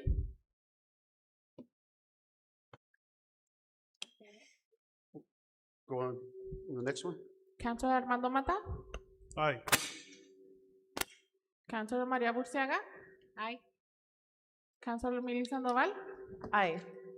Councilor Alberto Jaramillo. He's not online. Oh, did we track the time? Okay, I have 8:32 p.m. And then Councilor Raúl Telles. Aye. Motion carries. Sir. motion carries. Item number 12 has been approved. All right, from here we go on to the mayor's report. I thought I was gonna do a small report, but I'm exhausted. But thank you all for coming this evening. I do remind the councilors that the New Mexico Municipal League is going to be in Las Cruces next week. So if you haven't made arrangements, make sure to make your final arrangements. He wanted to make. Sorry? Mr. Molina wanted to make public. Mr. Molina? Who? A comment? Bueno, part of my mayor's report. Good evening, Mayor, Mayor Pro Tem, Council. We did have a presentation put together, but at this point, we'll just forego that. In the interest of dinner and the interest of time, let's just all go home. Thank you. Appreciate that. Thank you all. But yeah, the New Mexico Municipal League next week. I'll be running for vice president of the organization next week. So I'd appreciate your support, and for those who are going to go, and convince other elected officials for that support as well, for the city of Sunland Park as a whole. With that, thank you guys. I have 8:34 p.m. Without objection, we're adjourned. Thank you. Good night.